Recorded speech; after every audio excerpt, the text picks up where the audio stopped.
Yay! It is noon, and I am so glad that you could join me. I am sitting outside. I'm not sure if you can catch a glimpse of the beautiful Mount Shasta behind me, but it is gorgeous weather out here, so I am enjoying this beautiful sunny day. There's lots of golfers, obviously, and we're supposed to be getting a winter storm next week, so going to enjoy it while I can. Thank you all for being here today. I am so excited about the topic that I'm going to be talking about. This is actually the most important video that I have ever made. All of the truths in the world, you can have all of these truths, knowing the shape of the earth, knowing that you're created, and knowing who's running our world and all of this stuff. But if you're like, you don't know the matters of the soul, then really what's the purpose, right? Because this physical existence is only here today and gone tomorrow. Well, hopefully not tomorrow, but you know what I'm saying? Like, this physical existence is temporary. I'm not here to teach you how to become immortal physically. I'm here to talk about the soul, which is the most important thing. Yourself, in the current realm that we are in, there are three general parts to you, right? Your soul, which is what you are at a core fundamental level. This, most people, a lot of souls existed before this physical realm was brought into existence. There are newer souls, there are older souls, but your soul is going to continue on after the physical death. Well, hopefully, we're going to get into that in just a minute. So your soul is your divine essence, that divine spark of what you truly are. And in future videos, we'll talk about more about the soul and the different parts of the soul and different aspects and complications. This is more of an intro video, so we'll save that for the future. But your soul, I don't even know, I was trying to say before that. Your soul entered into this physical reality by consent. We play a game of consent. Nobody's here, no one's forced to come in. And there are souls that are not allowed in. There's only a limited number of souls that can even fit under the dome, right? Like, it's not an ever expanding world. Like, there's only so many beings that can fit here. So your soul consented to coming into this physical reality, and but in doing that, your soul needs a vehicle to interact, to move along with, and this vehicle that you are in is physical matter. So we have the soul, we have the physical body, and when these two actually join together, what is a spirit is what is created by that bond of them two coming together. Your spirit is the form of whatever vessel that you are taking. Any beings with a pineal gland, humans obviously, but even cows and other species are souls as well inside of these physical bodies. And even also creations without pineal glands, like the jinn, they are made of smokeless fire, and so they don't have physical pineal gland. They don't have blood surging through their veins unless they take the shape of a human. Hi, everybody in the chat. I'll say hi real quick. Aaron's here. I see Queen. I see. Sun's like shining on my screen, so I can't see. Let me see. Flat Earth Super Being is here. Hi, Jane. How are you? So glad that you guys could join me on this lovely day. Canada Spaceman is here. Hi, how's it going? Okay, so Flat Earth Super Being says, I don't think I'd like to live forever. I'd get incredibly bored eventually. Well, that is something that we are going to talk about because this physical existence, this physical reality is like one of, is like the primary thing really that actually keeps souls in existence. Outside of this physical reality, your soul doesn't have limits. You don't have thirst, you don't have hunger, like you don't have all of these limitations that you have in here. And a lot of people kind of have this fantasy of like going to heaven for eternity, but they don't take into consideration the fact that their soul is probably going to get extremely bored of that. Like, I don't mean to talk any negativity about the outside realms, or the outside of this realm, but it's like, it's boring out there. So this physical reality gives our souls a reason for existence, gives us a purpose.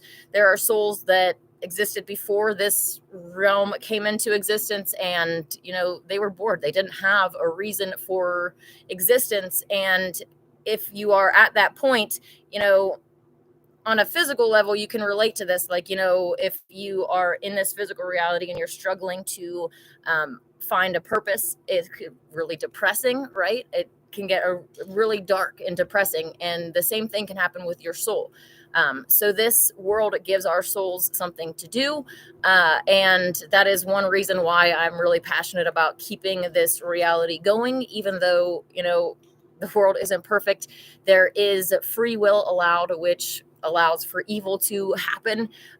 But ultimately, this world is what we make it. It's a blank slate, and we can either experience a heaven on earth, or we can continue down the path that we've been going and eventually get to the new world order hell that they have planned for us. Hi, Ray Freeman. How's it going? Nice to see you as well. Abdullah's here. Hi, how's it going? Islamically, paradise is free of boredom. Well, like it's a nice thought and all, but when you're an eternal being, sometimes having this conflict and being put into this reality where you're tested and tried, where your soul is actually limited, it's definitely a nice new adventure. So anyways,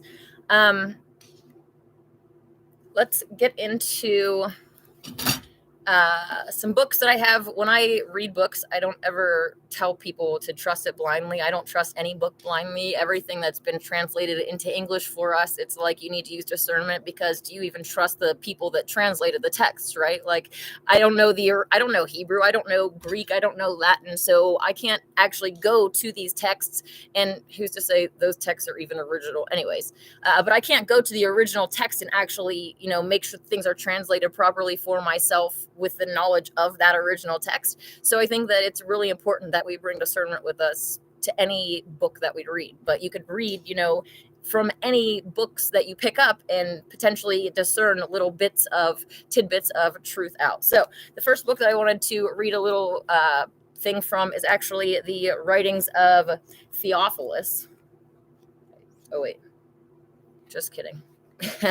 This actually has 3 books in it, so it's actually the writings of Tatian, or whatever the heck. But this is called The Theory of the Soul's Immortality. The soul is not in itself immortal, O Greeks, but mortal. Yet it is possible for it not to die. If indeed it knows the truth, if indeed it knows not the truth, it dies. But if it acquires the knowledge of God, it dies not.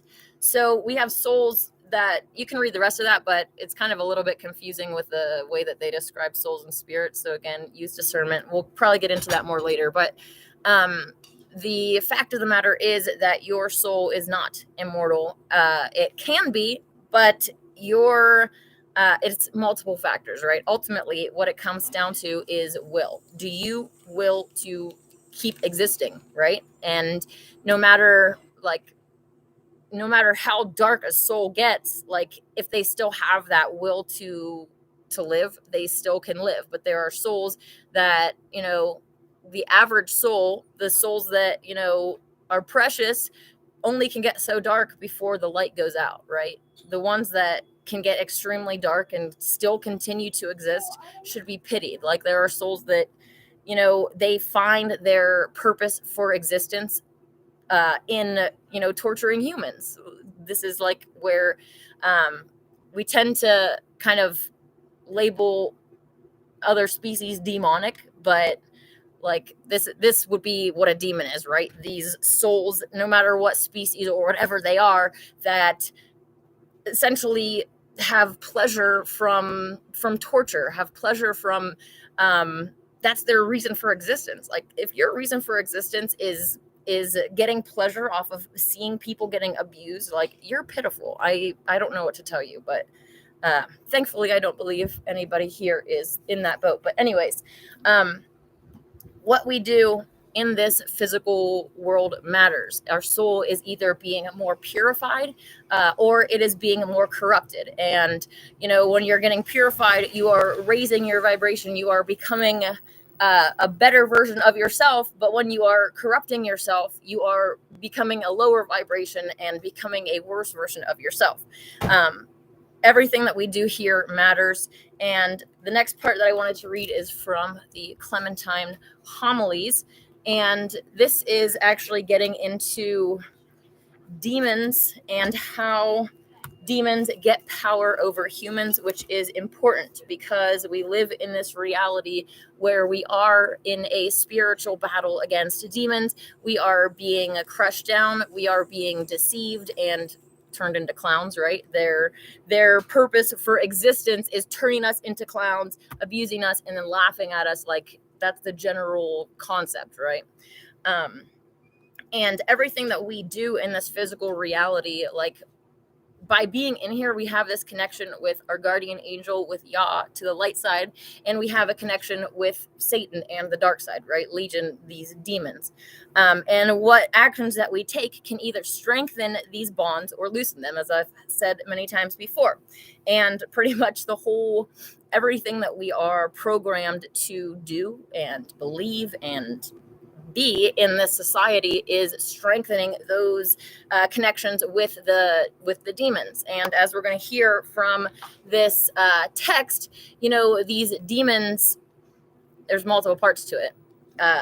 Basically, they are joining in union with us, and our soul can become bound to these demons through our evil actions. And when you die, there has to be something that happens to where your soul is being separated from these demons, especially if you're trying to go up to heaven, right? You can't go up to the upper realms where our creator is, where in the heavenly realms with these demonic attachments. So we're going to get into this text and hopefully you will get as much of it as I have. I'm just going to check the live chat really quick. Johnny's here causing problems, of course. Aaron, the first book that I read really quick is from the writings of Tatiana. This has 3 books in one. I mainly got it because the Clementine Recognitions has the story of Paul basically trying to kill James the Just and leaving him for dead. It also has some really awesome, more information about our flat Earth. And I think this... Yeah, so it goes into theories of creation. I'm pretty sure that one of them is it goes into talking against evolution. Basically, it goes into the doctrines of atoms. So I'm really excited to get more into this. It talks about each of the days of creation. It just goes into more details. So I definitely, if you are interested in that, would suggest checking this out. The Clementine Recognitions, is associated with the Clementine homilies. So anyways, what I was going to get into here is how demons get power over men.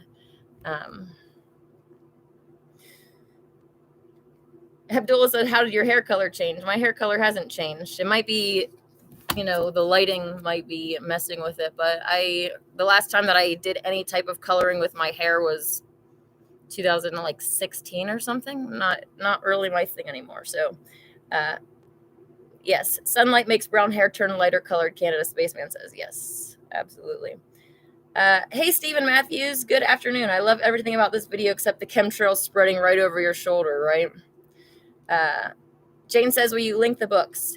Yes, I could do that. Greg says, immortal means living forever and not decaying. Yes, I'm talking about the soul continuing on, not this physical vessel. There are different ways that the powers that be do try to physically gain immortality. That's not really my focus. I am into extended life, but honestly, I'm only trying to live until the end of the golden age. I don't want to live thousands of years during this corruption where humans are being crushed down. But if you were an inverted clown, if you were one of the ones that are ruling the world, right, then it opens up the door to say, I would like to clone myself and start over as a baby, which is something that we'll have to get into in another video when we talk about the complications of the soul. Okay, so anyways, how demons get power over men. Since, on the other hand, you are oppressed by strange sufferings inflicted by demons, on your removal from the body, you shall have your souls also punished forever, not indeed by God's inflicting vengeance, but because such is the judgment of evil deeds. You know, people want to try to say that God's evil because he sends people to hell, but it's actually just the consequences for your actions. This realm, unlike outside of this world, this realm is specifically designed with, karmic principles, right? When you do good things, you get rewarded for good. When you do bad, you get rewarded with bad. Like, that's just the way that the mother and father have set this realm up. And by us coming in here, to some extent, we have to agree to that, right? Like, we agree with that fundamental principle that good should be rewarded and bad should be punished. And it's not that God is, going around with vengeance. They're saying this is the punishment for your evil deeds. So let's keep reading. For the demons, having power by means of the food given to them, are admitted into your bodies by your own hands. What you eat, you are literally feeding demons, or, not if you're eating the proper diet. And lying hid there for a long time, they, the demons, become blended with your souls. And through the carelessness of those who think not, or even wish not, to help themselves, upon the dissolution of their bodies, their souls, being united to the demon, are of necessity borne by it into whatever place it pleases. And what is most terrible of all, when at the end of all things, the demon is first consigned to the purifying fire, the soul which is mixed with it is under the necessity of being horribly punished, and the demon of being pleased. Keep listening. For the soul, being made of light and not capable of bearing the heterogeneous flame of fire, is tortured. But the demon, being in the substance of his own kind, I've said before, the jinn love fire, right? They're beings of smokeless fire. So this lake of fire, this eternal flame, is a paradise for them. Like, in the Bible, you hear about, oh, these demons are going to be cast into the lake of fire and stuff. It's like, they love that. Like, this is not a punishment at all. Sorry to burst anybody's bubble. I'm really not sorry. But anyways, so the demon, being in the substance of his own kind, is greatly pleased, becoming the strong chain of the soul that he has swallowed up. So this is saying that when your soul passes on, because of these binds that you have, the demon has bound to your soul. Like, you've made soul connections with these demons, and it's not just by eating the food. When you are masturbating to pornography, like that's like an even more intimate thing, I think, than eating, because you're sexually binding yourself to that demon that is, coming through your screen. And all of these attachments have to be disconnected either now or at the end of our lives, right? And this book is saying that you're going through this purification fire, and your soul is going to be purified through this fire, and it is going to burn horribly. You can imagine, in this physical world, if you were to be burned alive, how bad that would hurt, right? But with this physical vessel, our pain receptors, our creator made it so that at a certain point, right, these pain receptors just stop, and eventually you'll pass on, right? It's like, it's a mercy, really. Like, if you're in an extreme amount of torture, that your body can shut down the pain receptors. Your spirit, your soul doesn't have that. So you're going to be going through this fire, and it is going to be horrid. So you can either go through it after, or do what I suggest and purify now. Like, none of the pains and sufferings that we are going to face just trying to detach ourselves in this physical world. And let me tell you, it's not easy, right? When you drive fast, all sorts of like pains can come up. For instance, like, I got really bad knee pain before when I'm dry fasting. But whatever issues that you have, underlying issues, it can be extremely painful, and not only just painful, but unpleasant. It can be unpleasant. It can be a torturous experience. But if we don't cut off those ties now, we're going to have to cut off them on the other side, and that's not going to be fun. So let's continue on here to how they are expelled.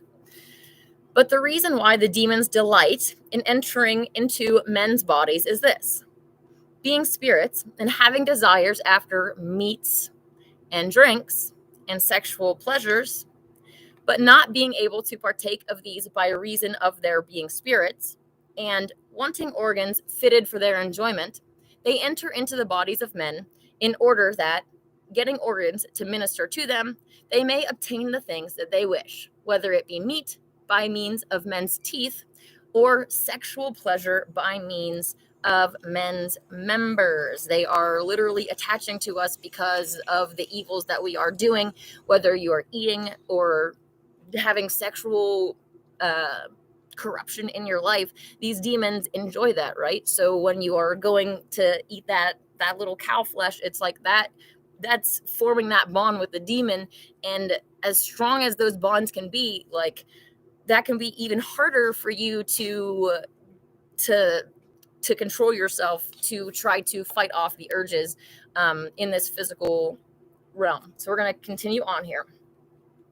Hence, in order to the putting of demons to flight, I love how this is written, the most useful help is abstinence and fasting. Who would have guessed? And suffering of affliction.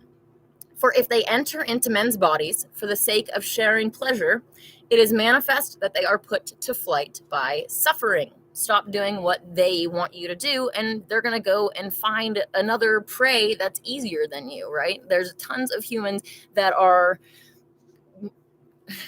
ignorantly blissful and sitting at home and masturbating to porn and watching their football and eating bacon. It's like, these are really low-hanging fruits. If you make yourself, if you take more control of your life, then they're going to go away. It's like, you're not any fun anymore. You're not being a clown for them. So they're just going to go find somebody that will.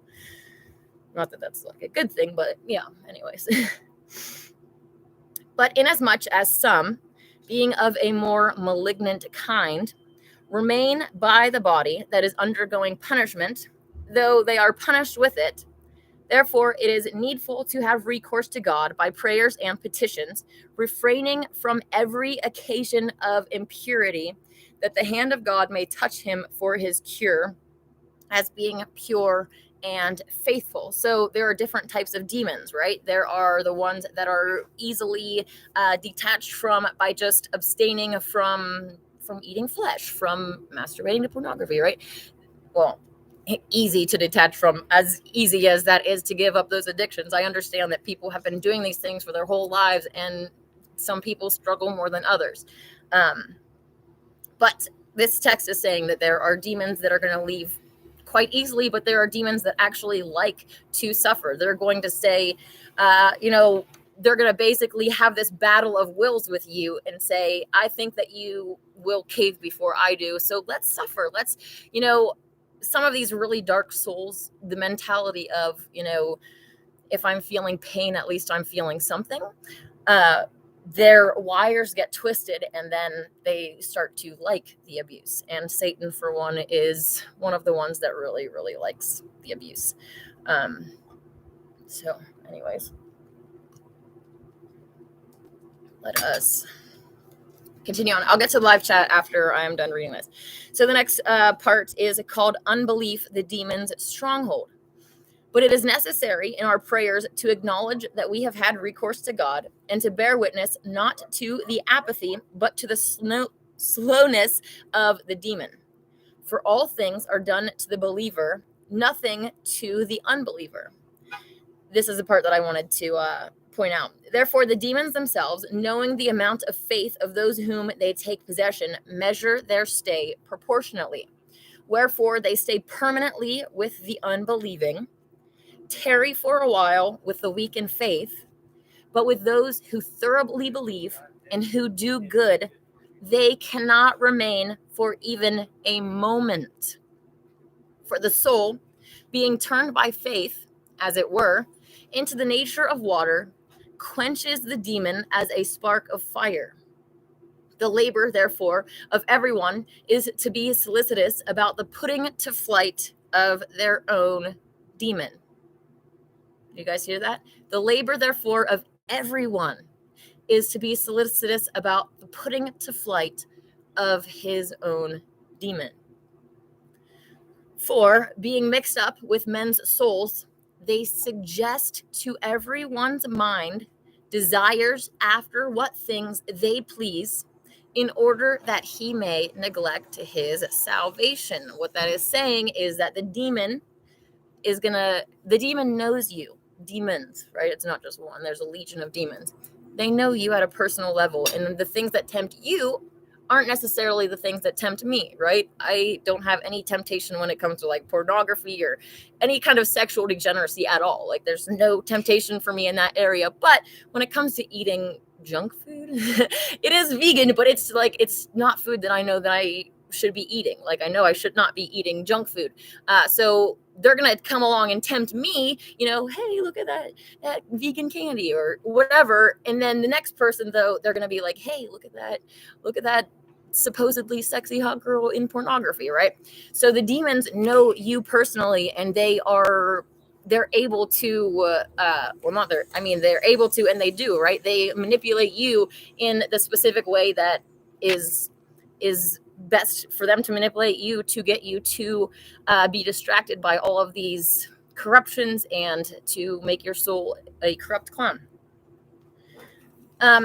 Whence many, not knowing how they are influenced, consent to the evil thoughts suggested by the demons, as if they were the reasoning of their own souls. So the demon knows you, and they whisper into your ear, right, these thoughts. And then many humans, not knowing that there are other entities, right? The average, an atheist isn't going to be aware at all of the fact that they are being influenced by demonic entities. Thankfully, we know, right? When we know that we are being messed with in various ways, then we can actually handle the situation better, right? There are different ways that demons can mess with us. It's not just when it comes to temptations, but like one of the things that come to mind is like technology. They can mess with technology. They can it's everything. Like we live in a completely controlled reality, and there are inverts everywhere. So it's like you can be messed with at every different twist and turn. You can have these thoughts whispered into your ear, these temptations that are whispered into our ear. And many people, they go through life not realizing that these thoughts are coming from external entities. And then a lot of them get into their own mind, that what the corruption that they're doing is not only, inspired by their true souls, but they think that that's their true self. And it's really quite sad. So yeah, sorry, I kind of lost my train of thought there. But we're constantly being messed with and manipulated. So knowing these things, knowing that demons are going to try to crush you down and just mess with you. It's kind of a little bit hard to describe the extent of which and the actual things that they do, because it's everywhere, right? They can whisper into your boss at work's ears, and they can mess with, it's just everyone that they have a connection with, they can whisper into their ear. And if you don't know that you are being influenced by external sources, then you aren't going to be standing against that, right? You're going to be more easily corrupted and influenced by those external sources. So, many, not knowing how they are influenced, consent to the evil thoughts suggested by the demons, as if they were reasoning of their own souls. Wherefore they become less active to come to those who are able to save them, and do not know that they are themselves held captive by their deceiving demons. That's really interesting too, right? Because it says they become less active to come to those who know the truth. they don't care, right? They don't want to come to the truth bearers. They're like, they don't want any part of it. And especially when it becomes to the fact that they have to change their lifestyle, right? The demons don't want you to change. They don't want you to stop eating flesh. They don't want you to stop masturbating to porn. They don't want you to stop being a clown, because when you do these things, you are their plaything. We have to remember, it's not like, I'm not trying to come off like, oh, we're being watched, so put on a show. It's like, we're being watched, so don't be a freaking clown. Like, it's not about, oh, I don't want anybody to judge me. It's like, I don't want myself to look like that. I don't want to go outside of this reality and look back on my own life and be like, wow, I spent my whole life being a flipping clown. Like, that's just not me. I don't know. Hopefully that's not you either. Okay. Therefore, the demons who lurk in their souls, it's kind of interesting, who lurk in their souls, induce them to think that it is not a demon that is distressing them, but a bodily disease, such as some acrid matter or bile or phlegm or excess of blood or inflammation of a membrane or something else. You hear, this is literally saying that these demons can cause these bodily diseases. And just as easily, they can take them away, especially, what comes to mind is urine therapy, right? If you are deceived into thinking that drinking a cup of urine or whatever, a shot, whatever then the demons can easily stop creating the inflammation or the pain in your body because they're busy laughing at you, right? And then as soon as, the next day rolls around, that pain comes back around, you're going to be right back to drinking your piss, and they're going to be right back to laughing at you, right? It's not actually healing you. It is manipulation by demonic entities trying to turn you into clowns. But even if this were so, the case would not be altered of its being a kind of demon. They're saying even if these body diseases aren't demons, it's a kind of demon, right? Parasites and other types of issues that we have. Our ancient ancestors are mocked because, oh, well, they thought that when you were sick, you needed an exorcism. Or, you know what I'm saying? Yeah, actually, a lot of times it is connected. Like, you need to be exorcised of these demons and to loosen that connection and get yourself on the right path, and then you won't have these issues, right? Your body is a self-healing machine. If you are doing what is proper, if you are eating what is proper, you're not going to have any issues. The body is actually designed to live hundreds of years in vibrant youth. I know that is like, I can't even really wrap my mind around it because we've never seen this. But the aging process, would be a lot more drawn out. You would get to your 20s or whatever, and then you would hold that look for a very long time, right? You wouldn't be progressing as quickly as humans do. But from the time that humans are brought into this world, right, it's like it's not even eat first. At first, it's let's start jabbing them, right?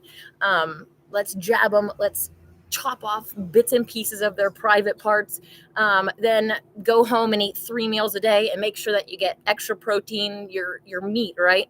And then you're constantly just putting in food and killing yourself. We're taught all of these things on purpose. And so from the time that you are brought into this world, right, all of your actions are prematurely aging you. So we don't have any example to look at, because even the vegans now, it's like, yeah, you have slowed the aging process, but for the first how many years of your life, you sped it up. So it's hard to point at anyone as an example of this, because frankly, we don't have it. I know that my child, I plan on extended breastfeeding, and then I really would just like to introduce raw fruits and veg. Like, I know it kind of sounds like it might be a sad life if you don't get to go and even eat a vegan cheeseburger, but at the same time, I know that there are these demonic attachments that come with even eating cooked food, and I want what's best for my child. So if I make sure that their diet is pure from the beginning, then they're not going to have these demonic issues. They're not going to have the demonic temptation whispering in their ear to have some candy, right? Because they don't have, fruit is their candy, right? So anyways, I'm really obsessed with becoming a mom. So anyways,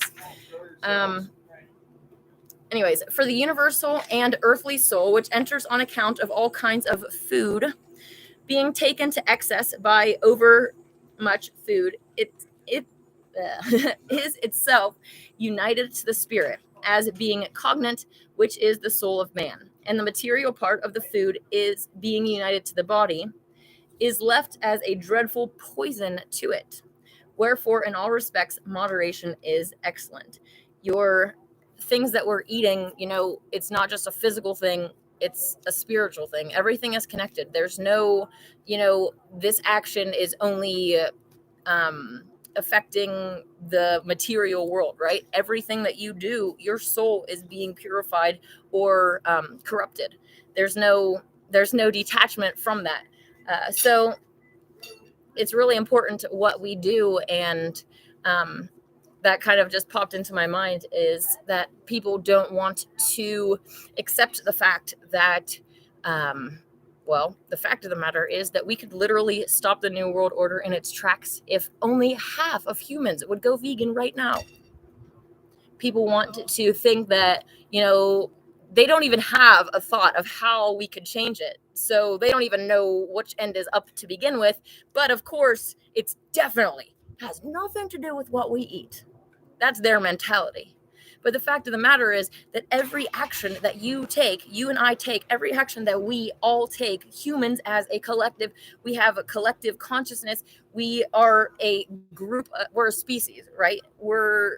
If our species as a whole is doing evil, right, then our species as a whole is going to have consequences. But if just half of humans would stop what they're doing and stop feeding into the evil, right?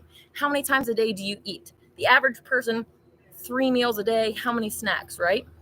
Every time that you are feeding into that evil, that is what's going to come back to you. The thing that we eat is like literally the most important thing. Sure, you gave $10 to the homeless person, but how many cows have you slaughtered in the last week? Like the balance of the good that you might be doing and the evil that you are doing by simply eating animals. Like that's only one action that you're doing, and that doesn't even include all of the other things that aren't food, that are tested on animals that humans are buying, right? There's just all of these different ways that we are hurting other species and creating this evil, this hell on earth. These are really interlinked. You can't get away from it. And yeah, if we stop enslaving others, we will stop being enslaved. This whole system, like I was saying, this reality has different rules than outside of this reality. Outside of this reality, there's not, if you do good, you're getting rewarded. If you do evil, you're getting punished, right? There is a hierarchy, but it's just, there's not those types of rules. There are those types of rules in this physical realm that we are existing in.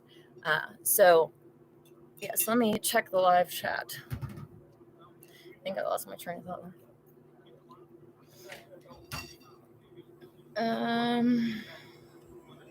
Thanks guys for joining me, by the way.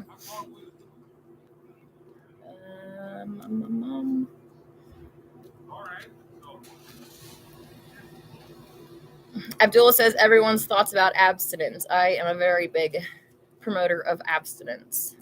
I really, at a soul level, sexual degeneracy really bothers me. Like, I can't really even explain it. It's just something that, for me, sex is sacred and we should treat it as such. And to look out into this world and see people treating it as flippant nothing, right? As even worse than just flippant, right? They're going and doing evil, right? You can like the act of two beings coming together in sexual union. It can either be a positive interaction where the souls are uplifted and it is a beautiful thing in the sight of the divine, or it can be a negative, corrupting, degenerate experience where the souls involved are turned into clowns. They're going away being degraded. They're not joining together in a positive way. So I am a really big promoter of, being in a committed relationship and having a positive sexual relationship. Like, sex is great, sex is amazing in a relationship, but when we have what we have going on now, where people are, masturbating to pornography and spilling their seed, and then, connecting with any guy and then going and getting abortion, right? Like, all of this corruption is linked together, and I'm very against it. Definitely better to be abstinent than to be involved with any of that.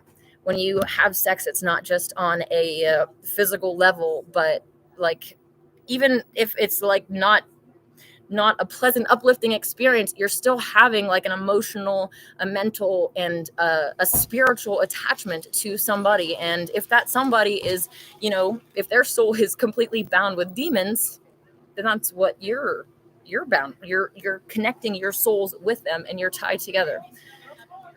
Anyways.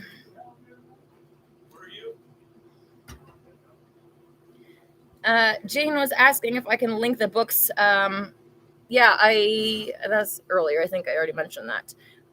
But I can put the links in the comment section. I'm sure that you can find them as PDFs online. I just love having physical books. Like,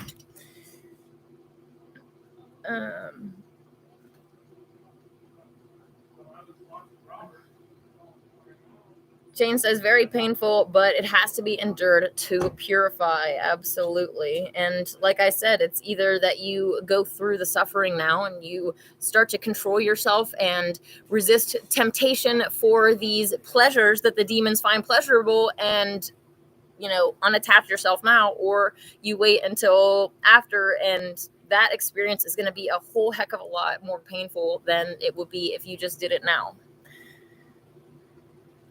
Jane says, what must a person do if their partner has been sexually corrupted?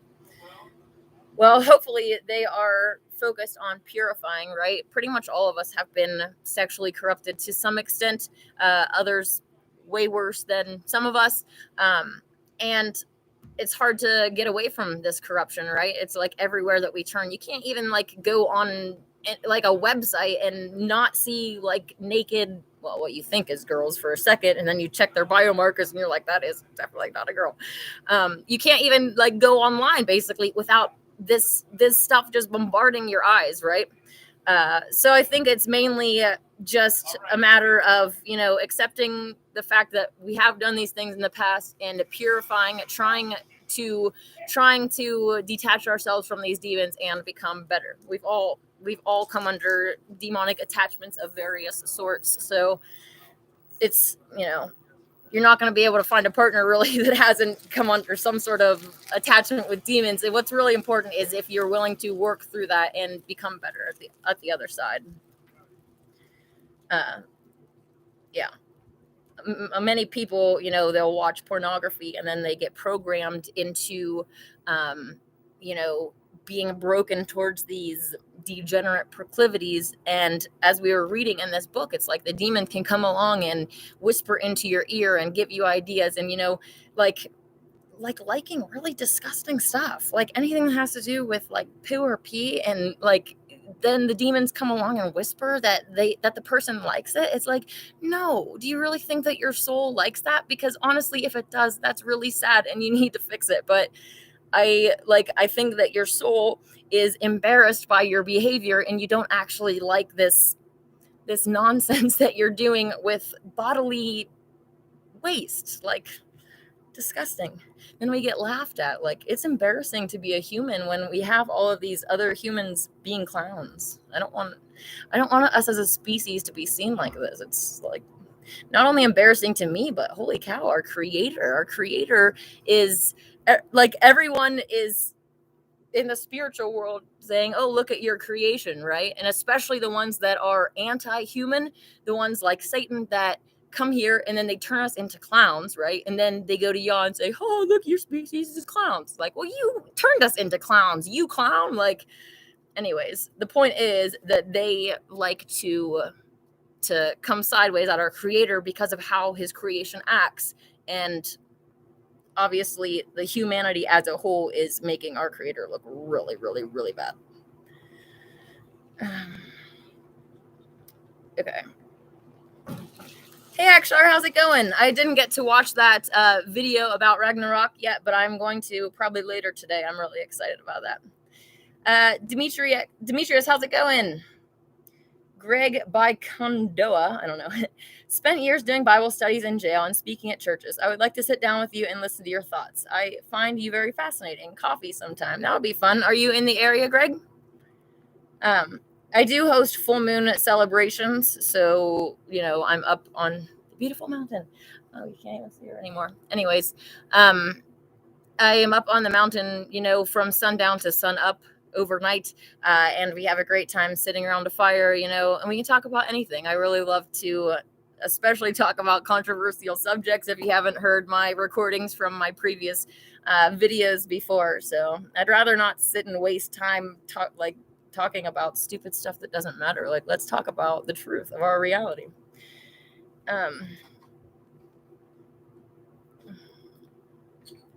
Ganged Up says, what if you believe it's through all things spirit and is what we experience? No, I think I'm jumping into a conversation between Aaron and Ganged Up here, so I'm not really sure what.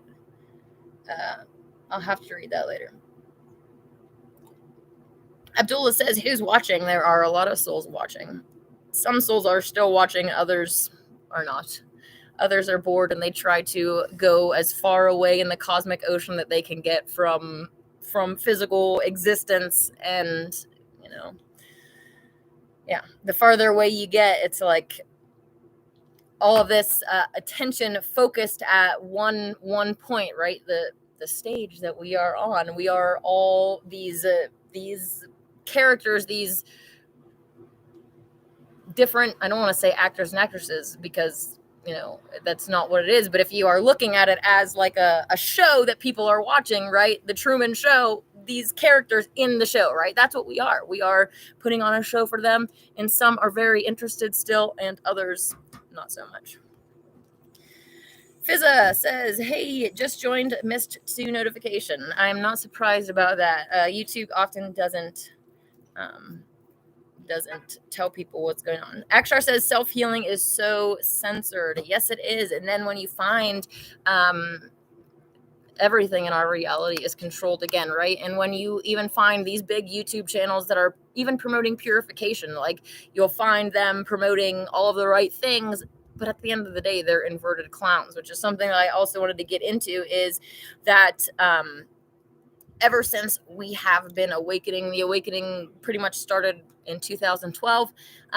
Ever since then, the inverted clowns running our world have actually started to stop doing their evil, right? It's like once we start to wake up, they start to act differently. And once we, you know, nothing in this world is like set in stone or guaranteed. So they might be headed down one path now. They might have a plan now. But if humans woke up or something changed, they could change that plan. So they have been changing their actions as well. And you can see with some of them, like not having adrenochrome anymore, like looking really, really rough. But the purpose is to make truthers look stupid, to make us be sitting here and actually accusing them of all of this evil when they are no longer doing that. And I'm not saying that they are, you know, pure in any manner. I'm just saying that over time they have been, you know, they're connected to Satan, the deceiver, and Satan knows what's going on, and he wants to invert everything and turn it upside down, right? So now he's at a spot where he's trying to get his inverted clowns to be more pure, right? They're still inverted, but they're not, you know, they're not being adrenochrome drinkers. They're not doing this other excess evil on top of that. And so they want to flip it around so that truthers essentially are the ones that are doing all the evil, paying for all of the animal suffering and doing all this evil while trying to point at them and saying that they're the ones doing evil. You see how it becomes an inversion when the ones pointing at others are the ones doing the evil. And like I said, it's like if only half of humans would go vegan, this mess would end. So it's a really busy day here, huh? Abdullah says, how long are you going to be here? I don't know. I'll probably be hanging out for a little while. Aaron says eating meat is animal ritual abuse, sacrificing animals unnecessarily. That is absolutely true. Isn't it funny how they try to say that veganism is a cult, and this evil thing, as they are slicing cows' throats for 3 meals a day? It's like, that is some projection, isn't it? Abdullah says, personally have been having only 1 meal a day for efficiency. There are a lot of people that do OMAD, 1 meal a day, and have had really positive benefits from that. Anytime that you stop putting junk in and actually allow your body to process the shizzle that you've been putting in already, like all of this crap that you've been putting in for your whole life, and you just stop and let it have some time to relax, that's going to be beneficial. So even if you do 1 meal a day, intermittent fasting, even intermittent dry fasting, all of these things, they do have a cumulative benefit as well, especially dry fasting. I do the weekly dry fast. So hopefully you guys are getting into that as well. And starting to purify yourself. It's really important that we do it here. Hugs and Kisses says, wisdom spoken right now. Thank you. Hopefully you are doing well. Abdullah says, sex, S-E-X, sexual energy exchange. Yes. And one of the other things, it's like when you are connecting yourself with someone, especially sexually, it's like that connection is still there. And then you take that connection with other people. It's kind of just like, you're like sleeping with a whole bunch of people when you just sleep with one, because of all these different attachments. Is like, to me, I just sexual degeneracy really bothers me at a core level. So that's another thing that's really different between me and the inverts that you see on TV. Not only can you go and watch videos of me actually crying, which, you turn on a romance movie and these MTFs can't even produce 1 tear. Like, it's just horrible. But I don't promote sexual degeneracy. I am completely against sodomy, and they are completely for it, right? Because they're broken boys in dresses. They are usually done this way from birth, right? Put in dresses from birth. And a lot of times the sexual corruption comes with it, right? Being sexually abused and sodomized around the age of 3 makes this little boy, his wires get crossed. And, obviously if you are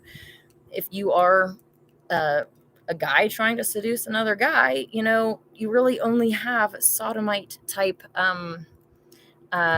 things to do it with, right? I don't even want to think of how many BJ prostitutes are actually dudes in drag, because they can do so much, right? As they can go so far and still have their secret. That's just really quite scary to think about, honestly. It makes me want to puke.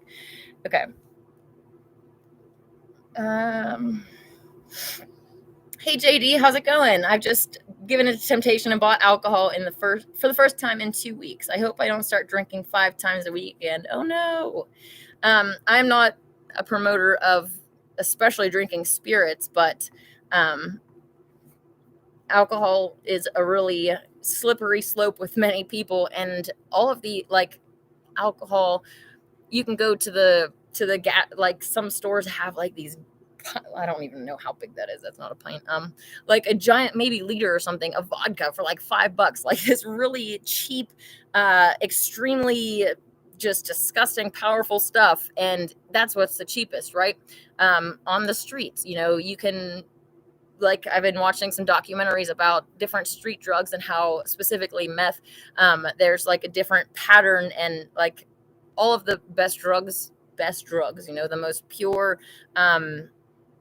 most pure are coming from the powers that be, right? So they're introducing this meth or other drugs, right, into the population. They're supplying it, and then having, the drug dealers go out and give it to humans, and then the humans get addicted, and then the government goes in and busts the humans for having the drug that they gave them in the first place. It's a setup. So, yeah.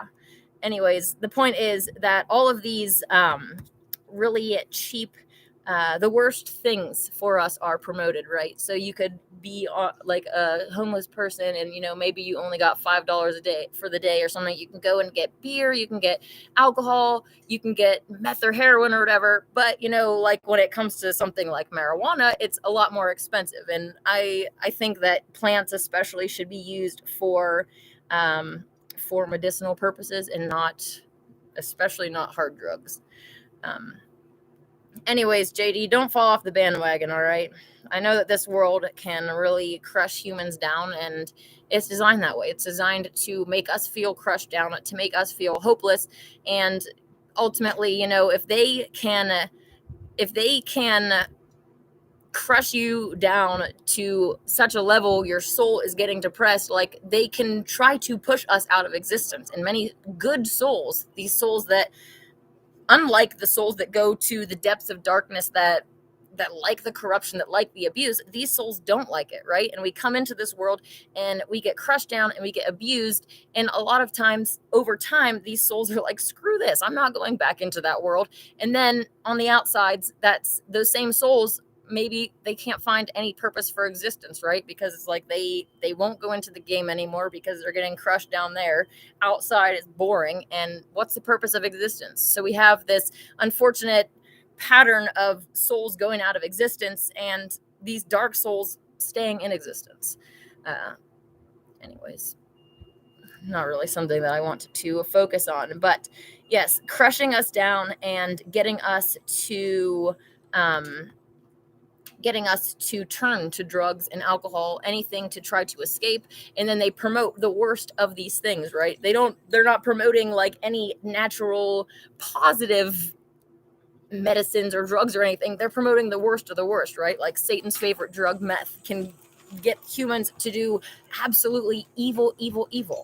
Like, it's just horrible. I don't even want to like get into the evil that's done, like that people going and having sex with their own children, like just horrible. Like, anyways, all of these things are promoted to crush us down, to entrap us, right? Especially if you are like a parent and they can get you to become the worst version of yourself, to where they can come in and say, oh, you're unfit for being a parent, we need to take your child away. And would you look at that? We have these model exemplary citizens over here. Don't mind the fact that that's a dude in a dress. They have all of the money. They don't do meth. They're perfect. They're perfect parents. So we're going to take your children from you, real human, and we're going to give them to these flippin' monsters. I'm not like against like adoption. Obviously I am when it comes to anybody that's a degenerate clown. Like, they shouldn't be anywhere near children at all. But when you have these situations where you're putting like a child in a house with parents that are not their own, these adults that are not their own, especially, giving a little boy to two sodomites, like, that is only going to have danger written all over it. Like, there's no actual relationship with that child. There's no like a maternal or paternal feeling with that child. So this whole sexual door gets opened way easier for these types of situations. And especially if you are dealing with two dudes in dresses or whatever, is like, they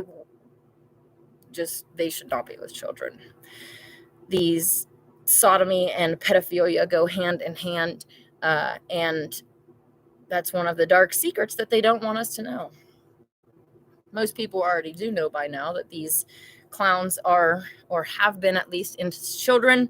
Like I said, though, they are, for the most part, purifying over time. There's even some out there that are, they're corrupting humans. They're telling humans to go eat flesh while they themselves, behind closed doors, are vegan. They lie. If they will lie to you about their sex, they will lie to you about anything. Like, don't believe anything that they say. Yeah, inverts will sometimes use the truth, but for the most part, it's like, I wouldn't trust anything that they say. Hey, the Israelite, how's it going? The German churches and the Nazi state, almost all Germans were Christian. Interesting. Obviously, Christianity has been corrupted over time. Mainstream Christianity being more like Pollyanity and very far removed from the original teachings of the Christ, which were purification message. It's not this focusing on somebody's blood sacrifice and somehow you are, you're purified of your sins by being covered in innocent blood. Like, take a step back and really think about that. Do you think that you are becoming more pure by being covered in innocent blood? No, you're becoming more guilty. Like, being covered in innocent blood doesn't make you white as snow. It doesn't make you pure. It makes you red and guilty. Ray Freeman says, is there such thing as original thought? Well, that's an interesting question, because at this point in time, they say there's nothing new under the sun. So that's an interesting question. I still think that there are lessons to be learned. But yeah, a lot of these lessons we've already learned before. Aaron says, YouTube doesn't inform me of your live stream. I have to look for it manually. They do the same for the audit videos I watch now. Wow.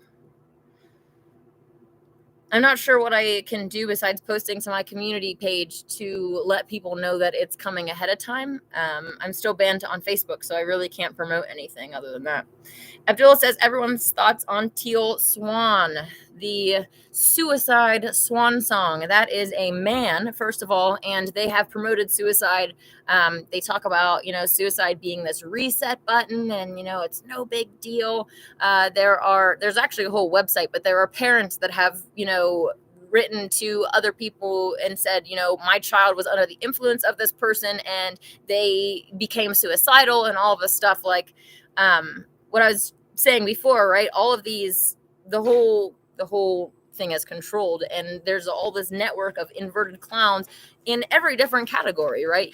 You'll have them as atheists, you'll have them as the New Agers, you'll have them as Christians, you'll have them as Muslims. Like, every different group has inverts for that group, and at the say is like, do they even believe the stuff that they're saying? Because again, if they're inverted, they'll lie about anything. So you turn on the TV and you see these mega church pastors, like Kenneth Copeland, and there's a whole a video of I think I don't remember what it was called. It was like God's favorite Kenneth Copeland moments, where they're just acting a fool on a stage. Like, some of these preachers gonna be like, hallelujah in the name of Jesus, like getting really just over the top and acting ridiculous. It's like, do they even believe this stuff? No, they're just mocking us.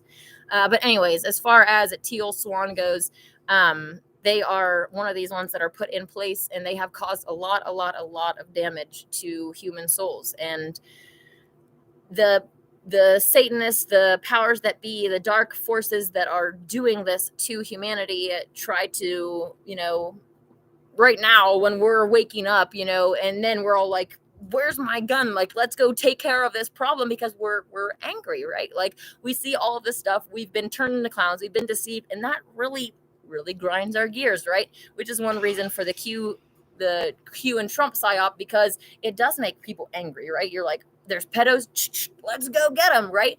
But then they give us this convincing for some. I didn't find it convincing. They give us this whole psyop and say, oh, don't be mad, don't worry, just calm down, sit and just trust the plan. Trump is our military executions, blah blah blah. Like, no, they're trying to pacify you, and they have done a really great job of doing that. So what I was saying though is what was I saying?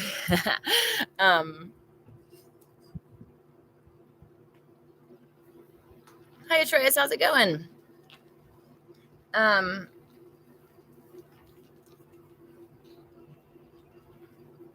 Yeah, I lost my train of thought, so I'll have to come back to it. But anyways, Teal Swan is a gatekeeper, as Ray Freeman says. Yes, Aaron says a swan is a satanic wish. Yes.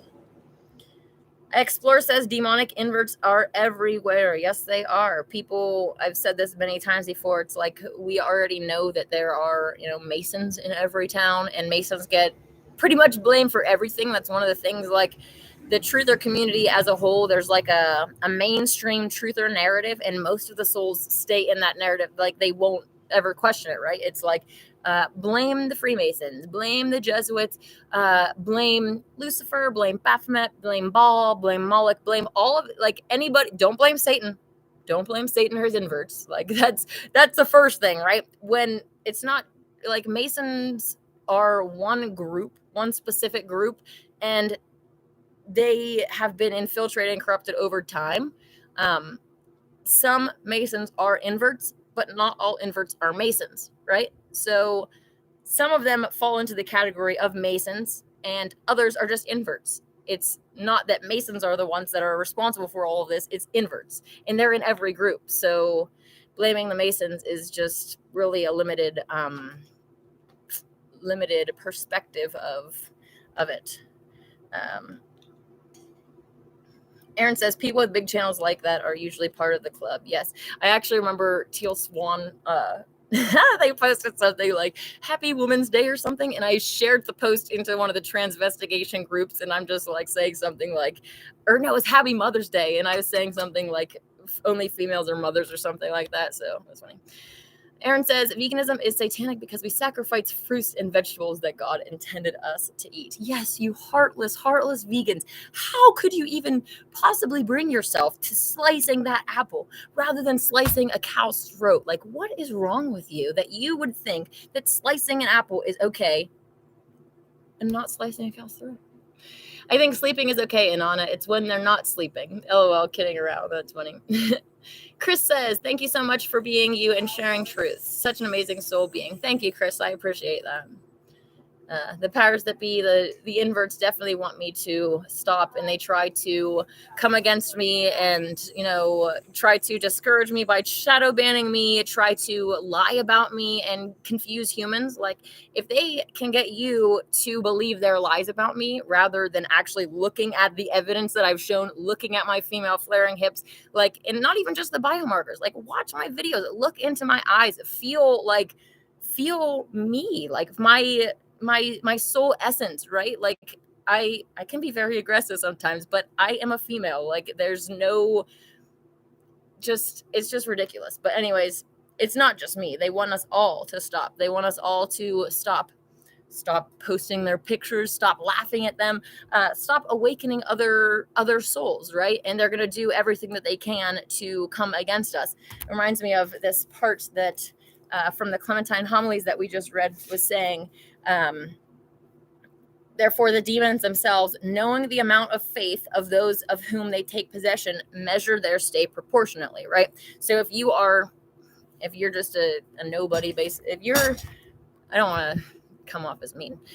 If you're the average human and, you're not even considering waking up at all, like, you're not even a threat to their system. You're completely, basically, as a puppet of these demons, even not being an invert, right? An invert is the level that demons and Satan can actually control them is to a greater extent than us normal humans. Like, we can be influenced by them, and we can give up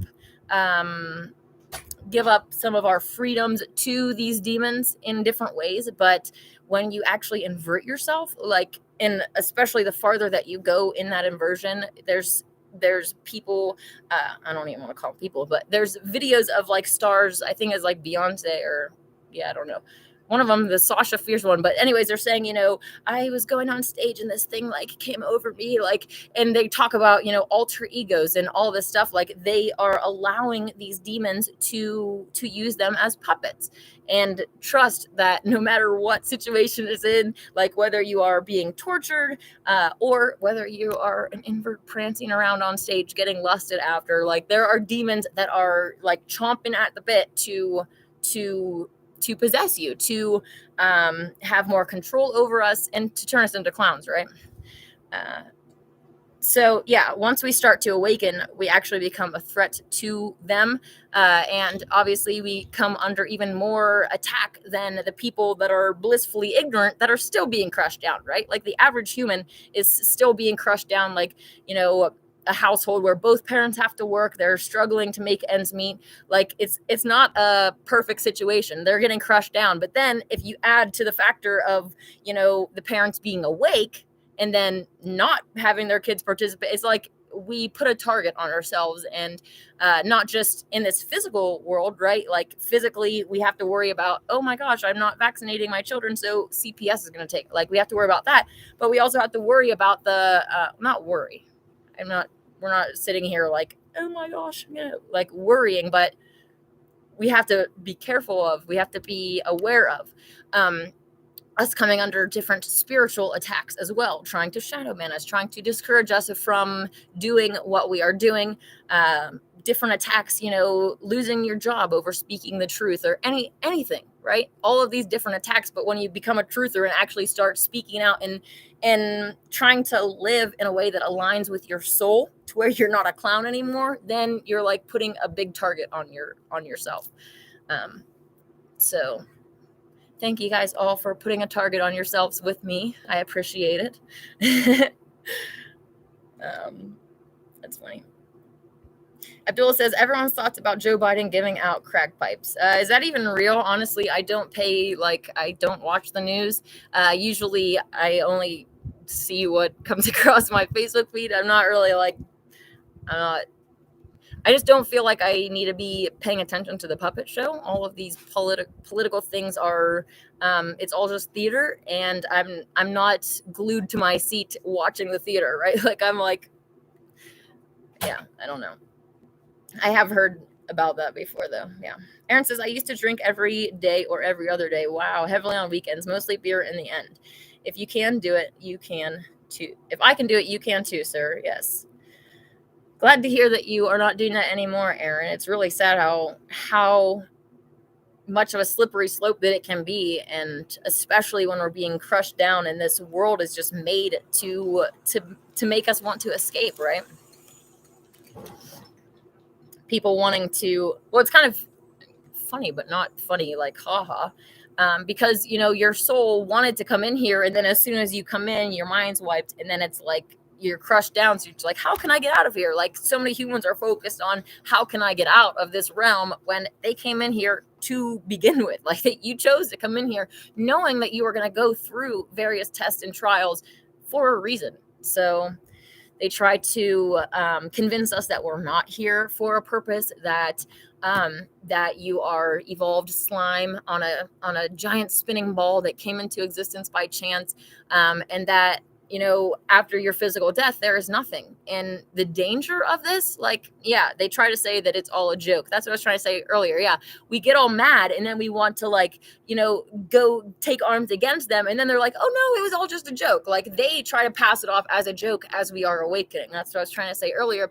And that's what it is. It's like it's all a joke. Like, come on, lighten up. Don't try to shoot us. Like, that's their defense mechanism. But at the same time, like, if they can, and they have convinced souls, like if they can convince you at a soul level that you thoroughly believe with every fiber of your being, that when physical death comes, it's lights out, you can actually manifest that reality, can manifest for you. So, atheists all believing that there's nothing at the end, if there are some that truly, truly, truly believe that at a soul level, that can happen for them.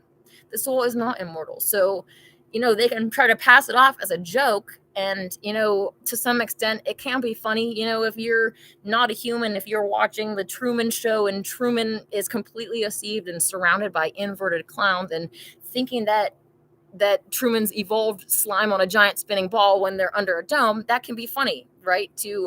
If you remove yourself from the human perspective. But regardless of what species you are, like, these souls are actually going out of existence. And like I was saying before, it's not the dark souls that are going out of existence. They have found meaning in existence, in their soul's existence, by being evil, by doing bad. So they're not at risk of going out of extinction, really. The ones that are at risk are the good souls that keep coming and getting crushed down and getting convinced that they are nothing. And then their souls believe that and grasp onto that, and then they no longer exist. There are 3 deaths. There is the physical death, which is really nothing. Like everybody who has lived before has died before. And I don't know about you, but I have played this game many times. So as far as death, it's like physical death. It's not the end.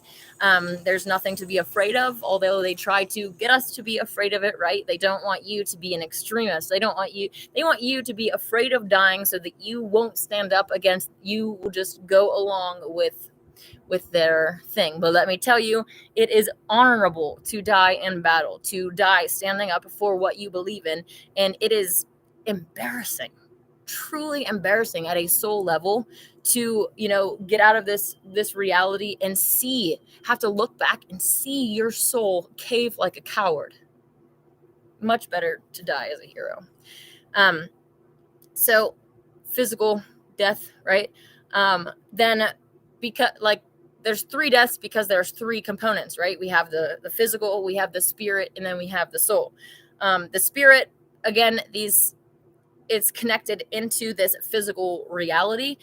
So in heaven, it is attached with, because heaven's partially in this and partially not. It's kind of a little bit confusing because we're talking about different dimensions.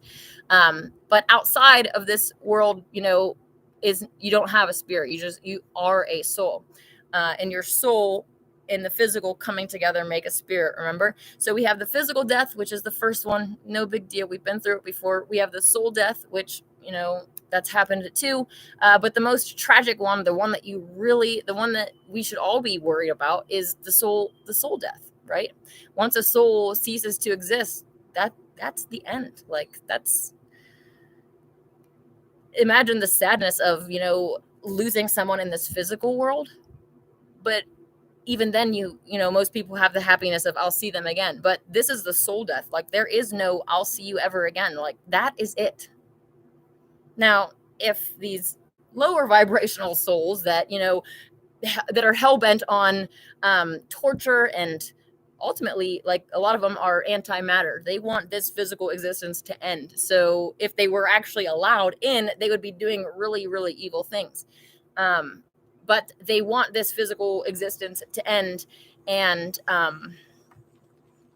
if they were the ones that were going out of existence, I'm like, if my enemies are stopping to be my enemies, sayonara. But that's just not the case. That is not really what is happening. They, like I said, they find this purpose for life by being evil.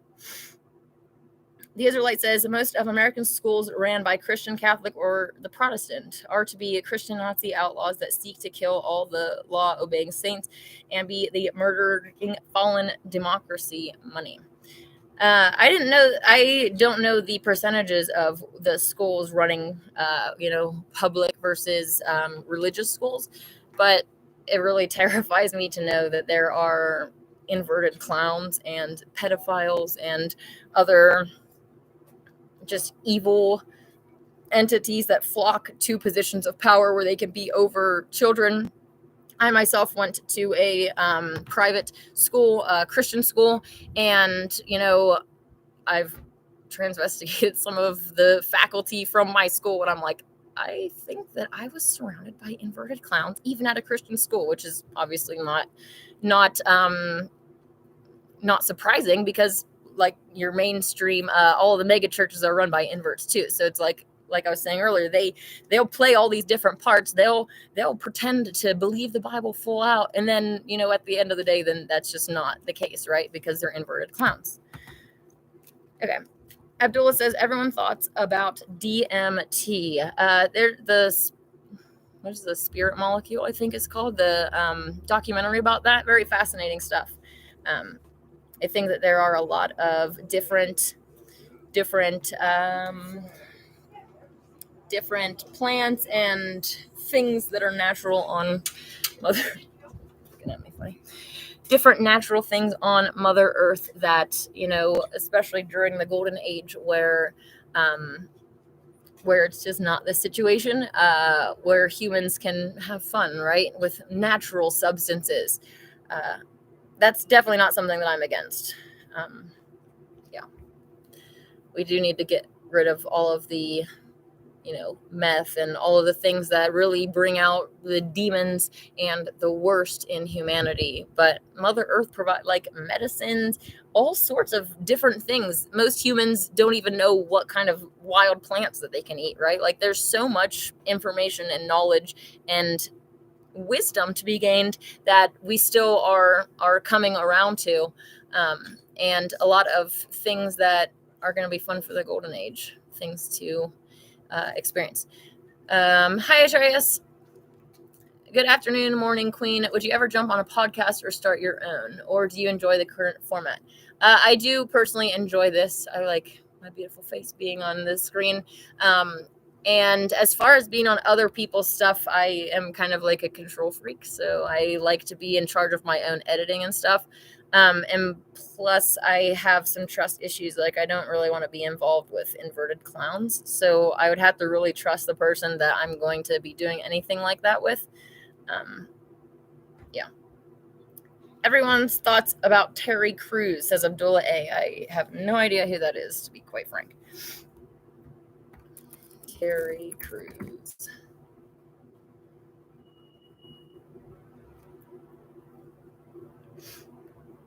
Go. I have like too many tabs pulled up. American actor, television presenter, and former American football linebacker. Oh dear. All of these NFL stars are inverted clowns. Is there something specific that's going on with this person, or what do you mean by there? Anything that's reads The King of Kindergarten for some foundation? Yeah, I don't know. Is there any like specific question that you have about this person? I'm not really sure what the question is. Warren Jeffs, my friend, is a friend of his. Canada Spaceman, do you click the bell icon on the channel? If you click it, so it says subscribe to all, then a better chance you get notified when the video is starting. Okay, that's good to know. I think that a lot of people, like YouTube, it's not good enough that you hit the subscribe. You have to hit the bell, and even when you don't hit the bell, like they unsubscribe you, they don't. It's just, you know. Jay says to Aaron, I was AFK for a second there. Thank you for your wise, kind word of encouragement. I do appreciate it. Oh, I think I saw something from you earlier, JD. Kind of skimming through here, but haven't drank it yet. It's getting delivered. I might just pour it down the drain. I hope that you do. It's definitely not worth it, especially if you've had a lot of time sober and you really struggle with the demons.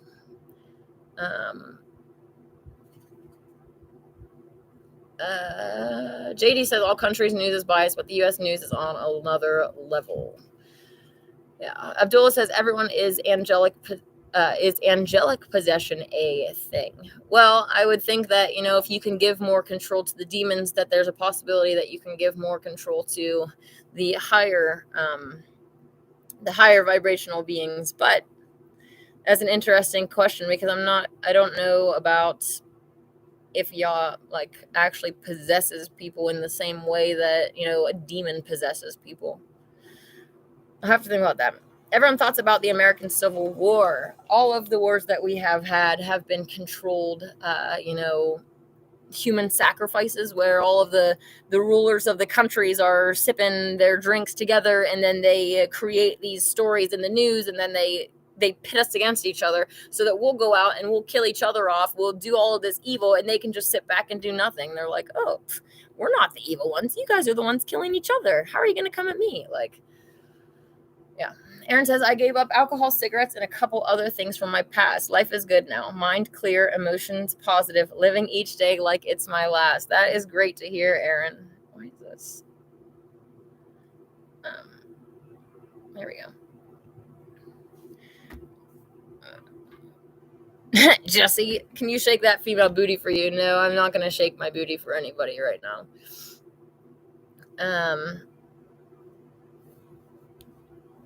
Is that a golf buggy? Yes, I am at a golf course right now. All right.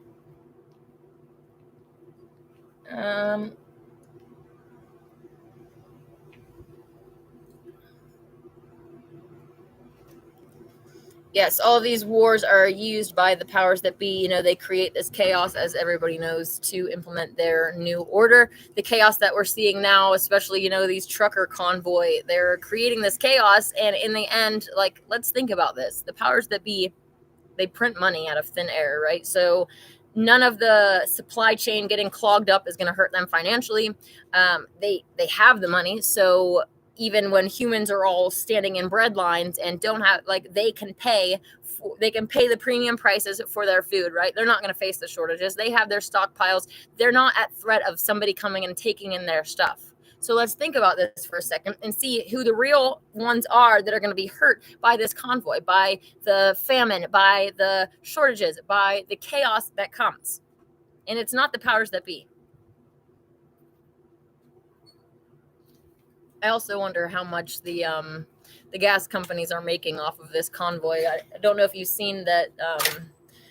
They're basically, I don't know when it is, maybe next week. I don't remember. I just saw something yesterday that they're starting like in Southern California and doing this a whole like trucker convoy across the United States.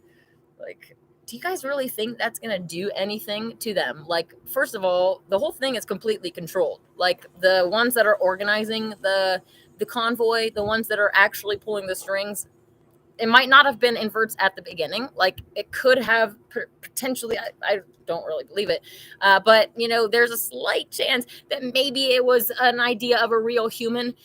But it's definitely been infiltrated by now, and it's completely controlled, just like everything else. Like, I've been to plenty of protests when the George Floyd thing came out, completely controlled. Like, the organizers of the event are these controlled inverts put into place, then real humans fall in line under it, and it provides this outlet to blow off steam, right? Like, these people think that they are actually like just gonna stick it to the government by sitting in a truck and driving across the country.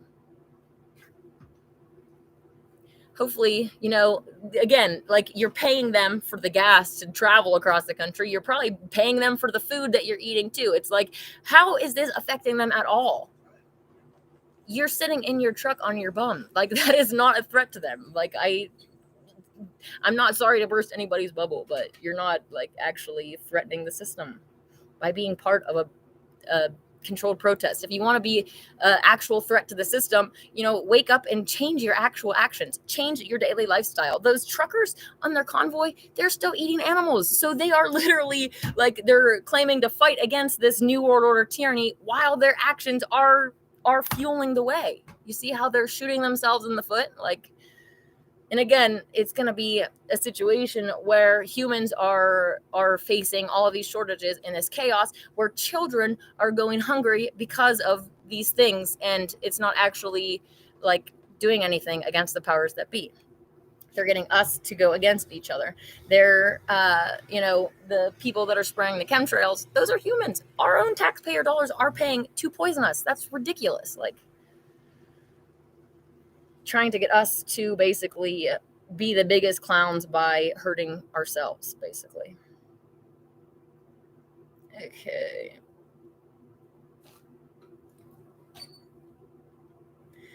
The chat keeps like jumping down, so I have to scroll back up to see where we're at here. Steven says the solar system, absolutely. OV Nee says, I have had a really hard time letting go of cigarettes. I completely understand that. I am embarrassed to say that I was addicted to cigarettes, like really disgustingly addicted before.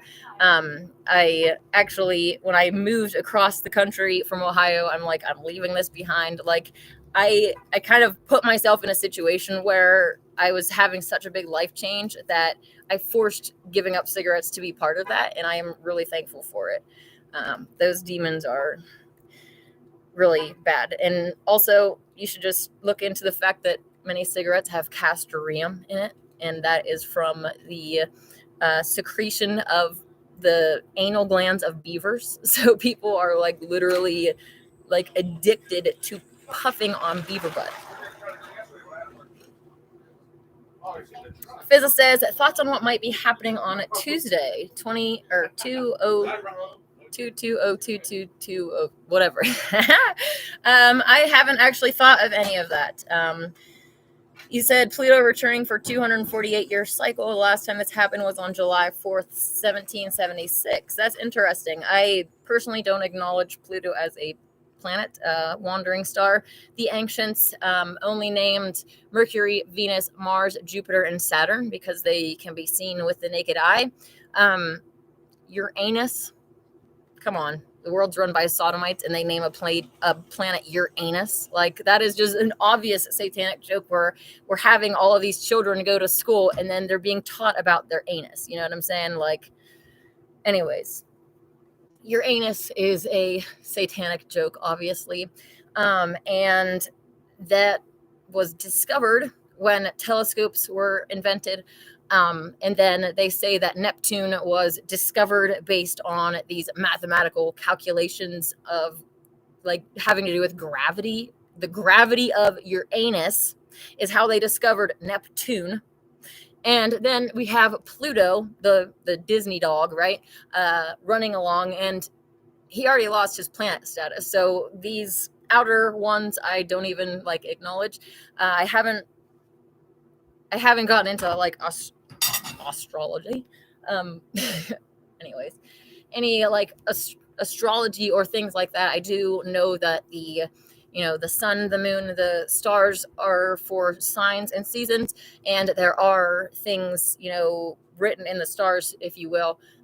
But it's hard to, for me personally, like, I want something that's based on truth, on flat earth, and not involving these joke things.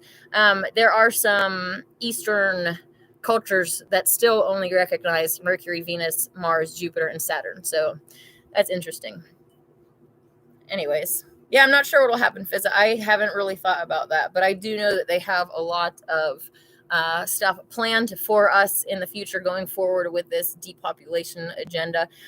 Rumors of wars and different types of chaos getting ready to pop off. So we'll see what happens. Aaron says, a civil war and all wars were scripted by the ruling elite corruptors, divide and conquer tactics, and implement their agendas and systems. Absolutely. Jesse says, the elites are stocking their bunkers, preparing for our extermination. World War III will be the mother of all psyops. Yeah, they're definitely trying to get us to focus our energy on the wars that they are proposing, right? Let's go to war with China because the China virus. Let's go. Like, all of these different wars, Ukraine. I just seen something about maybe a war in Europe or something.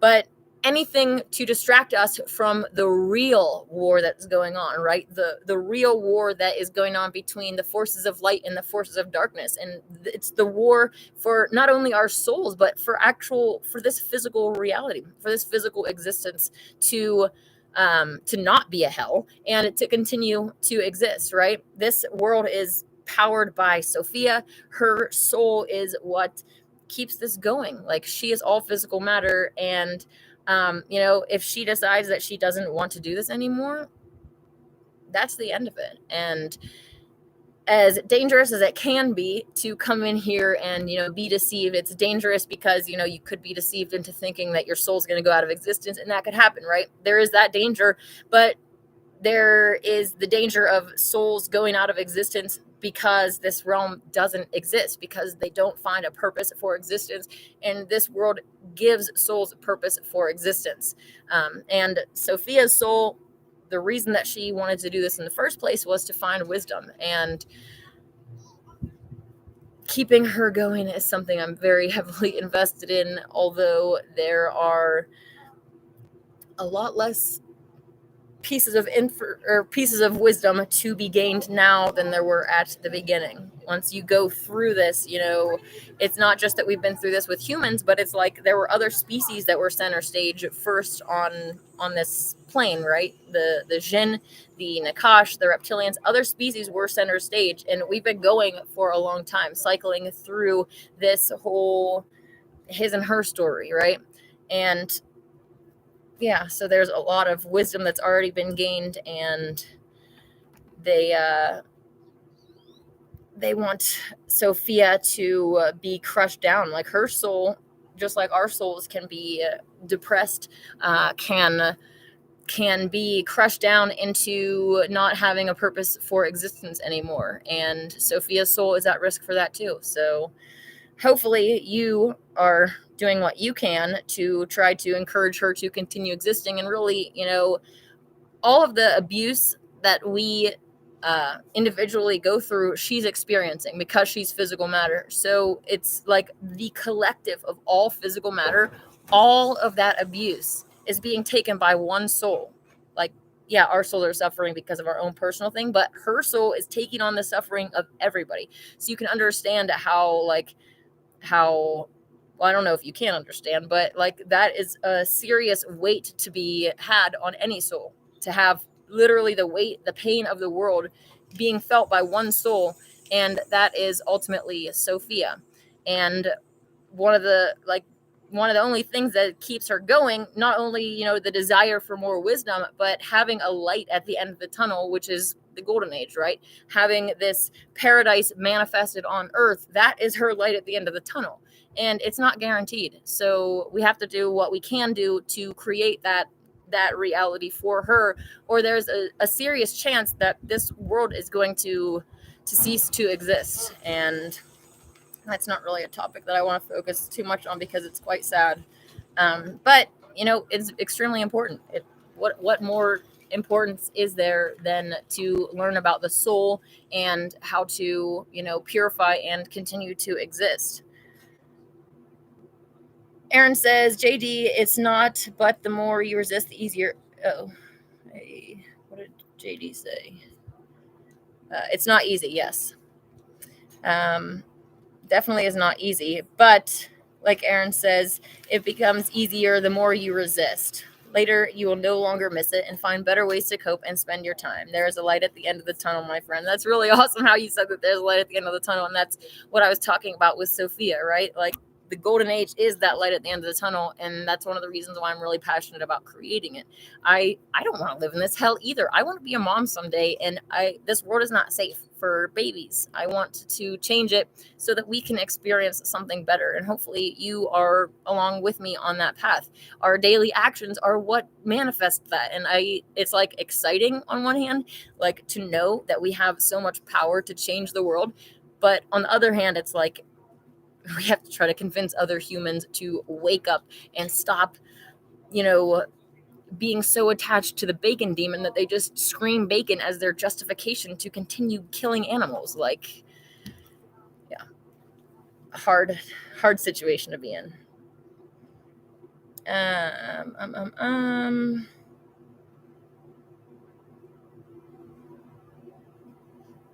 Ovini says, during the Civil War, the Rothschild funded both sides. Yep, they always do. The Israelite says, the evil root money suicidal soul workers that are working for faith in death and not eternal life, for death will never save their evil souls for hell. Yeah. Some of these souls like being very low and just continuing the attachment with the demons and being broken into liking any of the abuse that they face after death. Like, kind of sad to see how things have progressed over time, to know that there are souls that are that dark and that that only continue to exist because they find pleasure in evil. Aaron says, here while we live, we are born, then reborn. For those who come to consciousness, awareness, then the body dies, then the soul is born again into the spiritual created on earth, continued after the body. Yeah, it is really interesting how, going through the awakening process, you do kind of have this rebirth. Like, I'm definitely not the same person that I was when I woke up. Like, when I first woke up, I was still eating animals. I went through the whole biblical Torah thing where I was saying, oh, there's clean animals and there's unclean animals. And now I'm just like, no, we're not allowed to eat animals at all. Like, our creator doesn't want that. So yeah, I think if you don't change through the awakening process, if you are still the same person that you were when you started to wake up, that's really scary to me. Every day that you wake up, you can choose to take different actions to be either hopefully a better version of yourself, or a more corrupt version. So these people that, say, oh, you've changed, it's like, you haven't. Like, that. Yeah, that's scary. Anyways, another one of the things that I wanted to mention was about the, the Q PSYOP, where they're talking about the military executing these satanic pedophiles. And they're actually being replaced with clones, with lookalikes. They're not, by the way. If you haven't seen my recent video about Trump Q and the celebrity execution psyop, you definitely should see that. But it's an interesting to look at what they're doing, and then they talk about these death and rebirth rituals, right? So they're claiming that the old them die. Oh, the pedophile version was killed by a military tribunal, and this is a new clone, and don't hold anything against them that the old one did, because this is the new one.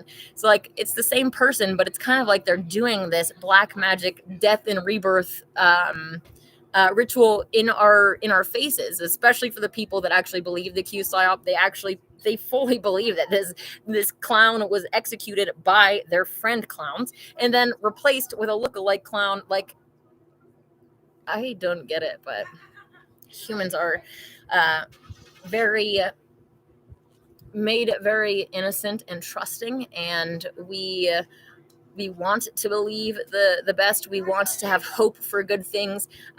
Ultimately, we want a leader, right? Many people find those leadership qualities of Trump admirable. I mean, as from my patriotic side, the things that Trump says, like as far as patriotism stuff goes, like, yeah, cool. But then it's like, you're an invert. Like, there is no actual substance to what you're saying. Like, so yeah. Anyways, the point being that humans are really innocent and trusting, and we're easily led astray.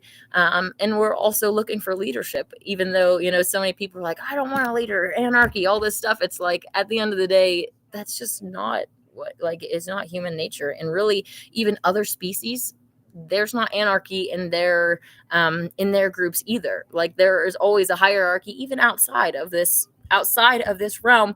There is a hierarchy of souls, that souls with stronger will, they rise to the top. Or and that can be with either good or bad. Like, there's souls that rise to the top with goodness, and then there's souls that go to the bottom with badness. Is badness even a word? But the point being that there's still hierarchy in these other areas. Like, there's not anarchy doesn't last. Like, there's only, when there's a vacuum of power, there's going to be souls that are seeking to take over that vacuum of power. And I'll be quite frank with you, I am looking to take over the power so that I can make the world different. Like, having power in itself isn't bad. What you do with that power is what matters. And the clowns that have the power right now are using their power for evil. They're making this world a hell for humans, a hell for the other species. And if we have good people in charge, good people that actually are pro-human, real humans, oh my gosh, imagine that, an actual government with real humans in it that are actually like good. Crazy, right? That would be amazing. I think that there are a lot of things that we have now that can be, reverted to, the different systems, I guess. I like the judicial system, where like you have supposedly a right to a trial, right? If you have a situation that happens and you're supposed to have this fair trial, like, that's a great thing. Even in the upper realms, in other dimensions, there is like a spiritual court. Like, we are held accountable for the things that we do, and it's kind of like a court situation. It's kind of as above, so below type thing, where there's this court system and there's judges, right? People that are in charge, and the one that we have here on earth is obviously very corrupt. But if that was a good person, if there was a wise and just person in that scenario, then the whole situation's flipped, right? Like, you can get in trouble with something and then go there and then get let off because the judge is actually a good person, right? It's not going to be in the situation that we have now, where, if you're a pedophile, oh, go back out and offend. But if you have a little baggie of weed, you're going to jail for a long time. I think that changing a lot, like even the concept of fast food, like, I like the convenience of fast food, and if they can veganize it, like, that's something that we can have in the future. It's not The golden age isn't about going back to the Garden of Eden where we don't have any technology, and it's like, we're going forward. We're going to have technology in the future that's actually positive, that's actually helping humans. Like, would you want to give up this connection that we have? I personally wouldn't. That wouldn't be a golden age for me. If I can't talk to people that are across the world and find people that are like-minded, like, that sounds like a hell. That's just not it. So going forward, these things are going with us, and I'm not really sure how I got off on that little tangent, but oh yeah, a lot of things that can be changed to make the world better. If they're just, the technology that we have is great, but it just needs to be changed so that it's not hurting us, right? There's not these harmful frequencies. There's not this black scrying mirror and all of that evil.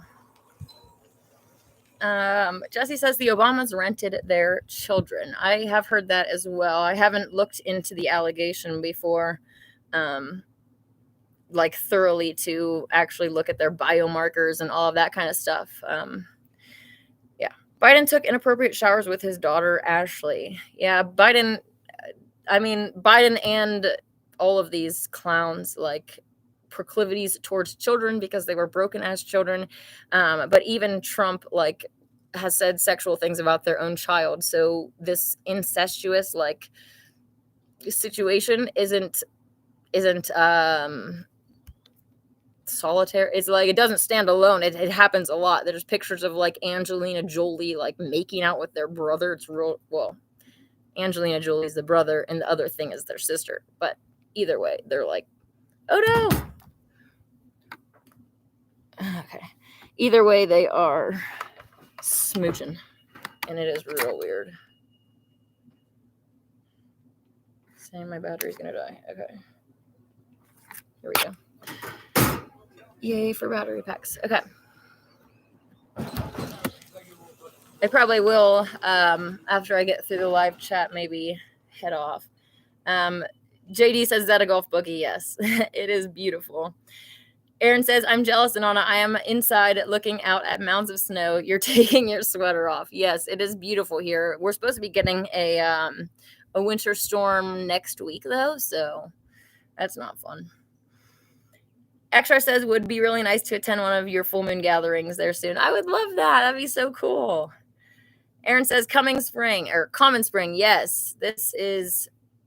I'm actually surprised that it's so nice early, but it's like they're manipulating the weather. So people get they're going to go out and start planting their plants. And then, in the next few days, we get a freeze and then your plants are dead. Like, the whole growing season has been really messed with, obviously, to help create the coming famine. There's different aspects that they've been, all these different areas that they've been working to create what is coming. It's not just like happening by itself. These things have been in the works for a long time, right? With the chemtrails, with the droughts, with the flooding, like all of these things to lessen the crops. That's not really the proper English. To destroy the growing season. I can't find it, but there's pictures before of like the growing season in 2014 compared to like 2017 or something. And you can see at the same time, the difference between the crops, like they were growing a lot more. And over time, it's like at the same time, they're a lot less developed. So they've definitely been messing with all of that to create this famine, right? And then they have all of the shortages on top of that, making it even worse. And now with the trucker convoy, then it's just all of these things adding up to create the chaos that is coming. And those of us that see the writing on the wall, like, hopefully you are preparing yourself and also alerting other people. I've been saying for years to have extra supplies, to have not, food, water, guns, ammo, all of these supplies, have extra, but also have them buried so that they can't be taken from you. They already have executive orders where, oh, there's a state of emergency. We came here to comment. You're not allowed to hoard. Sorry, but it's for the greater good. And then they take all of your supplies and then they go and they redistribute it. And, if you don't fall in line with their marching orders, you might not even be able to be in the bread line to get one little speck of your own food back. That's really, really quite irritating. But that's what's coming. So hopefully people are preparing and yes, and getting ready for it, especially people with children. Anne says, what are y'all thoughts on Korean girl group Blackpink? Is that really their name? That's a really stupid name.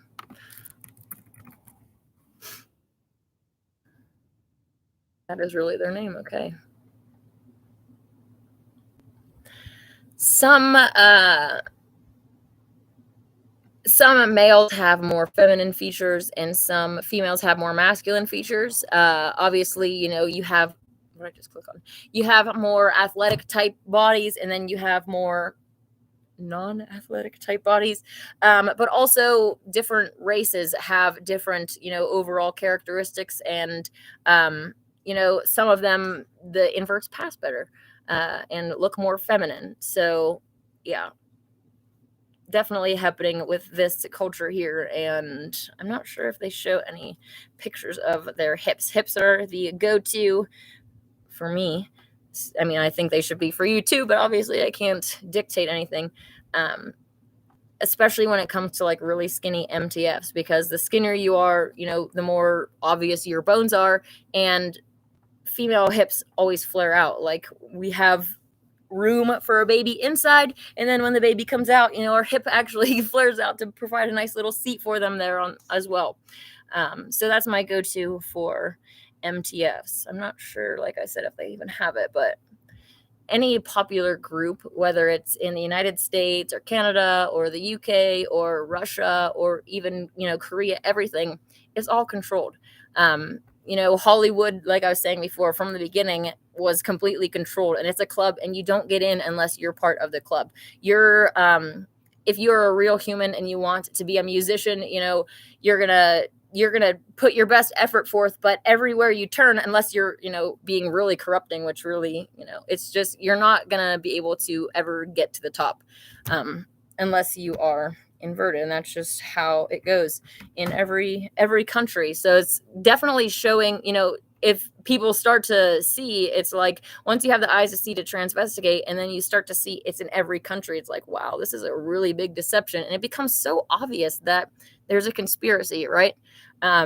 Not a conspiracy theory, but a conspiracy truth. They are conspiring against us, and it's a worldwide deception. And the inversion is only one part of the deception, right? They deceive us about where we are, what we are, why we are here, and every other thing in between that they can deceive us on. It's a whole big web of lies, and it's across the whole plane. So definitely hard for a lot of people to wrap their minds around. It's they are happier just being asleep rather than waking up to the reality that the world is so dark. And it can be a really dark reality to wake up to, right? It's like, and it can feel really hopeless too, especially when you're a truther and you're being shadow banned. And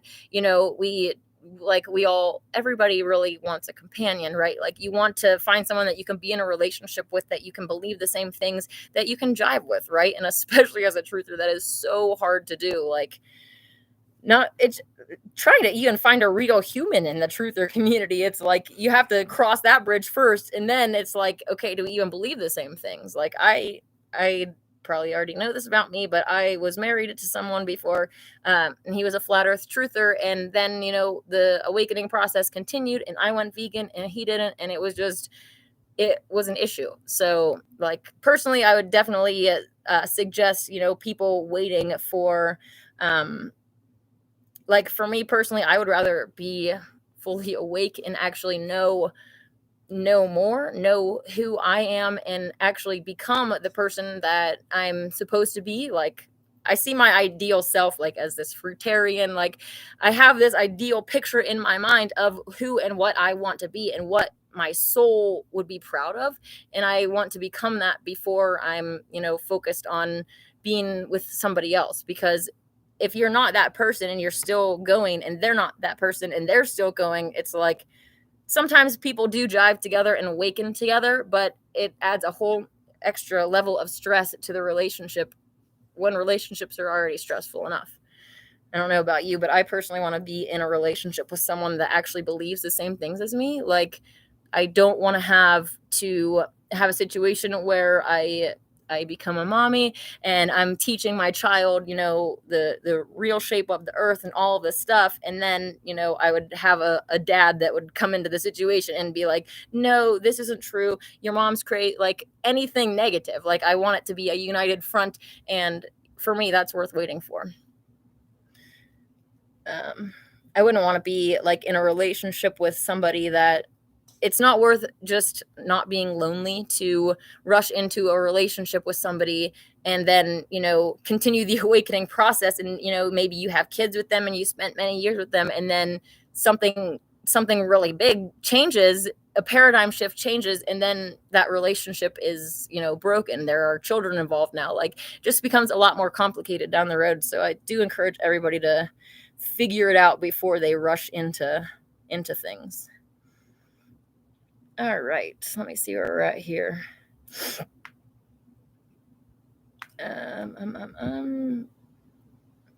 Jesse says the elites want us eating tofu. Actually, they want us to eat their non-natural concoctions of things. But as long as we continue eating animals, they have justification to continue eating us. So they actually, even their contract, like Satan is contracted to corrupt. So he has to push the flesh eating agenda. That's, he wants to make us into clowns. And by corrupting us, by getting us to eat clown food, he gets to laugh at us. And it also strengthens those bonds with the demons. Like the book was saying, what you are eating, what you are doing is pleasurable to them. So they come and stay, right? You can have a physical vessel. You can have a physical vessel with multiple entities that are, interacting and, putting thoughts in your mind, right? It's like, it's your mind, but you're not the only one that's producing thoughts in this mind. So it's a really interesting situation.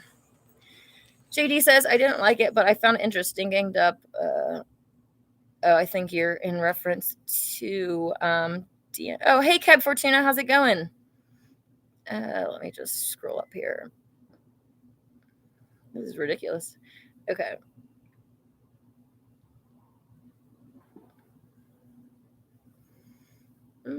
Thank you all again for being here with me. I really do love to, have this live session where we can actually interact and, yeah. Jesse says, how can you be so convinced all these people are inverts? Sounds kind of extreme. Well, because I know how to tell sex by biomarkers. Like, once you have learned these general, biomarkers to look for, once you have the eyes to see, they're everywhere. And you can, I guess you could, I couldn't, I can't go back to sleep after this. Like, people, maybe try to go back to sleep and try to have some semblance of normalcy, but it's like, I can't do that. And I have to spread the truth. I would rather speak the truth and know the truth and come off as crazy to clowns than be a clown. So, yeah. Aaron says, I watch his stuff on Islam. Oh wait, I'm not sure who your Yaqeen Institute. I'm not sure who that is, but Aaron's saying they're watching the stuff on Islam, the Holy Quran. Cool.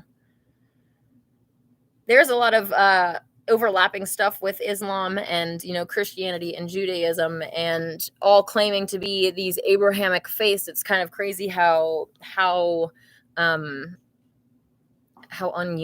they are. But then again, at the same time, you have a religion called Christianity, and then you have literally tons and tons of sects, right? You have like the Presbyterian, the Baptist, you have the non-denominational Christian, which is where I came from.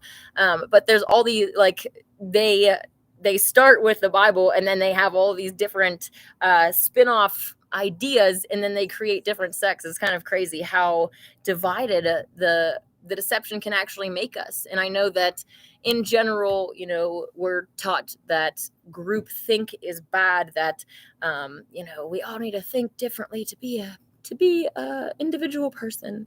And obviously, to some extent, it's like everyone's always going to have an opinion, right? Like, oh, my favorite color is blue, and this person's favorite color is pink. Like, there's all of those different opinions and thoughts. But as far as like the truth of our reality, like, if can you imagine if every human knew and accepted the truth? There's a unity that can come from that, and a strength that can come from us all knowing the truth. And the whole mindset of, oh, groupthink is bad, completely contradicts that. Like, if the whole group is thinking what is right, that's not wrong. Like, obviously it's not right, or it's not wrong to be right. JD says, I can't imagine you smoking. Queen Anana, well done cutting them out. Yeah, I'm definitely embarrassed about that time in my life. But there are many ways, that we've all become clowns, not just by smoking cigarettes, but by eating foods, by turning on the TV and like, oh, that person's good looking, right? Like, all of these ways that we have been corrupted and influenced into becoming clowns and participating in behaviors that are against what our soul truly stands for. Abdullah says the truckers convoy is in the Illuminati cards. I was actually going to look that up this morning. I wanted to see if that was legit. If anybody has a link to that, that'd be great to see. Aaron says the hips are the most definitive biomarker, 92 to 100% accurate. Even with a partial hip bone, we can sex the pelvis and hips. That, like I was saying, that is my go-to for the MTFs. And when it comes to the FTMs, they get breast reduction surgery. So they often have these really, really jacked up tits. And sometimes they have like, I've seen people with like their nipple all the way to like the side, almost going in their armpit, or like hanging at the bottom of their, it's just some real weird stuff that can go on with the tits of FTMs, because, well, they're chopping off their breasts, and then the doctor is, a lot of times reducing the size of the nipple and then placing it. It's like, there's just a lot of things that can go wrong. And then when they age, then the breast tissue starts growing back too. It just, I feel bad for them. I call them breast reduction surgery victims, because really that's what they are. I'm like, wow, they should really get a refund for that, because that is a bad job. And also, as far as hips goes, we're not talking about, side saddle fat. I'll show you what we're talking about. I'm talking about an actual hip bone, like right here. That's a hip bone, okay? Sometimes they get these like massive fat saddle, they pack on the fat, and then they have these giant fat saddles, and people are like, oh, that must be a girl because they have wide hips. It's like, no, that is not wide hips, okay? That's not actually what you need to be looking at, because that's what they focus on, right? They just pad these fat sides, and then that also helps to make their shoulder hip ratio look more feminine, right? Because they have these massive fat pads, so their linebacker shoulders start to shrink in comparison and look more feminine. But anyways, yes, we're talking about the actual pelvic bone, not hips as most people are programmed to see them now.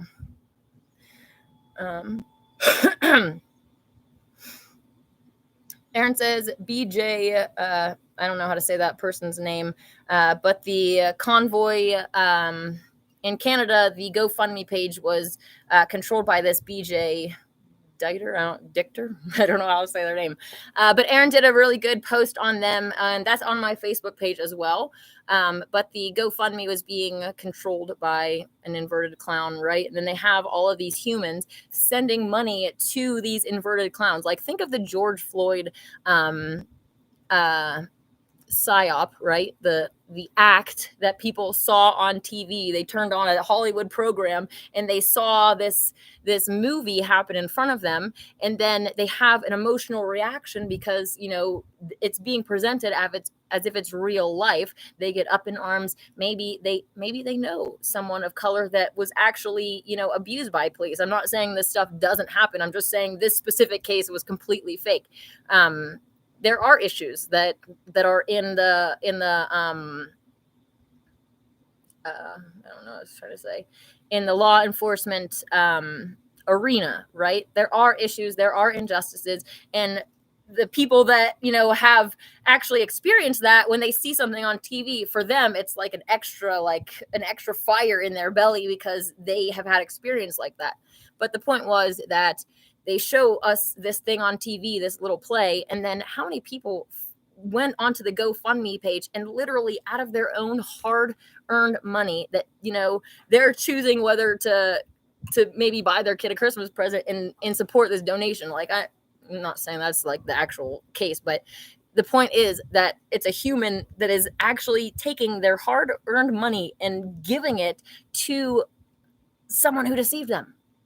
An actual inverted clown who faked their death.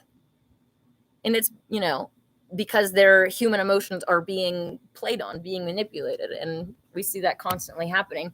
Humans, we have emotions, right? We have compassion. Well, as long as you're not cut off from it. Many humans are cut off from their compassion and empathy. But we have certain characteristics as humans, like that get manipulated, that get preyed on by these entities that are ruling over us. They feed off of our emotions, whether they're good or bad. Aaron was saying all Zionist politicians stole that money, millions. Yeah, I was wondering, they shut down the GoFundMe and took the money, or how did that go on? I think that's happened before to other people as well. Like they've collected money on GoFundMe to have it just taken from them. It's hard to trust any of these, any of these organizations or anything that the powers that be do, really. Okay.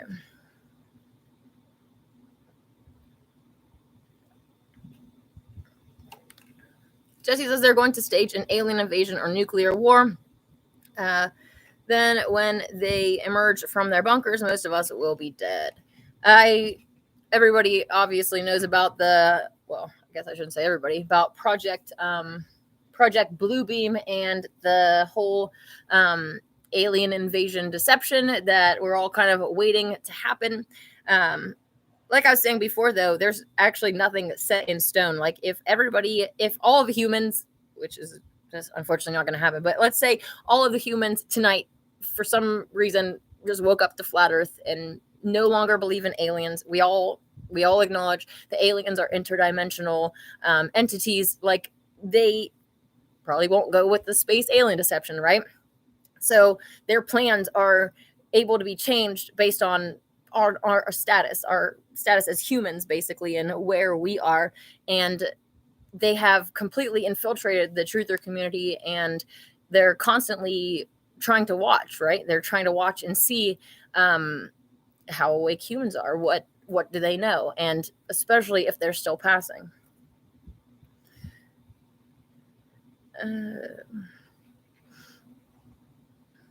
Ganged Up says self-sustainability is the only way through any threat. Yep. They want us to be completely reliant on them, and how reliant are most people, right? Like, especially in big cities, you don't have where they're like in an apartment building. They have no land. They have no room to grow any types of food, which, you know, even if you have like a window, you can grow potatoes in like a trash can or a bucket. So there are ways around this. But, you know, those people in the big cities, they're completely dependent on the powers that be, right? They're dependent on the stores getting their food. They're dependent on every single cog in the wheel being smoothly rolling, right? And when crap hits the fan, the big cities are going to become nightmares really fast. And some will resort to cannibalism.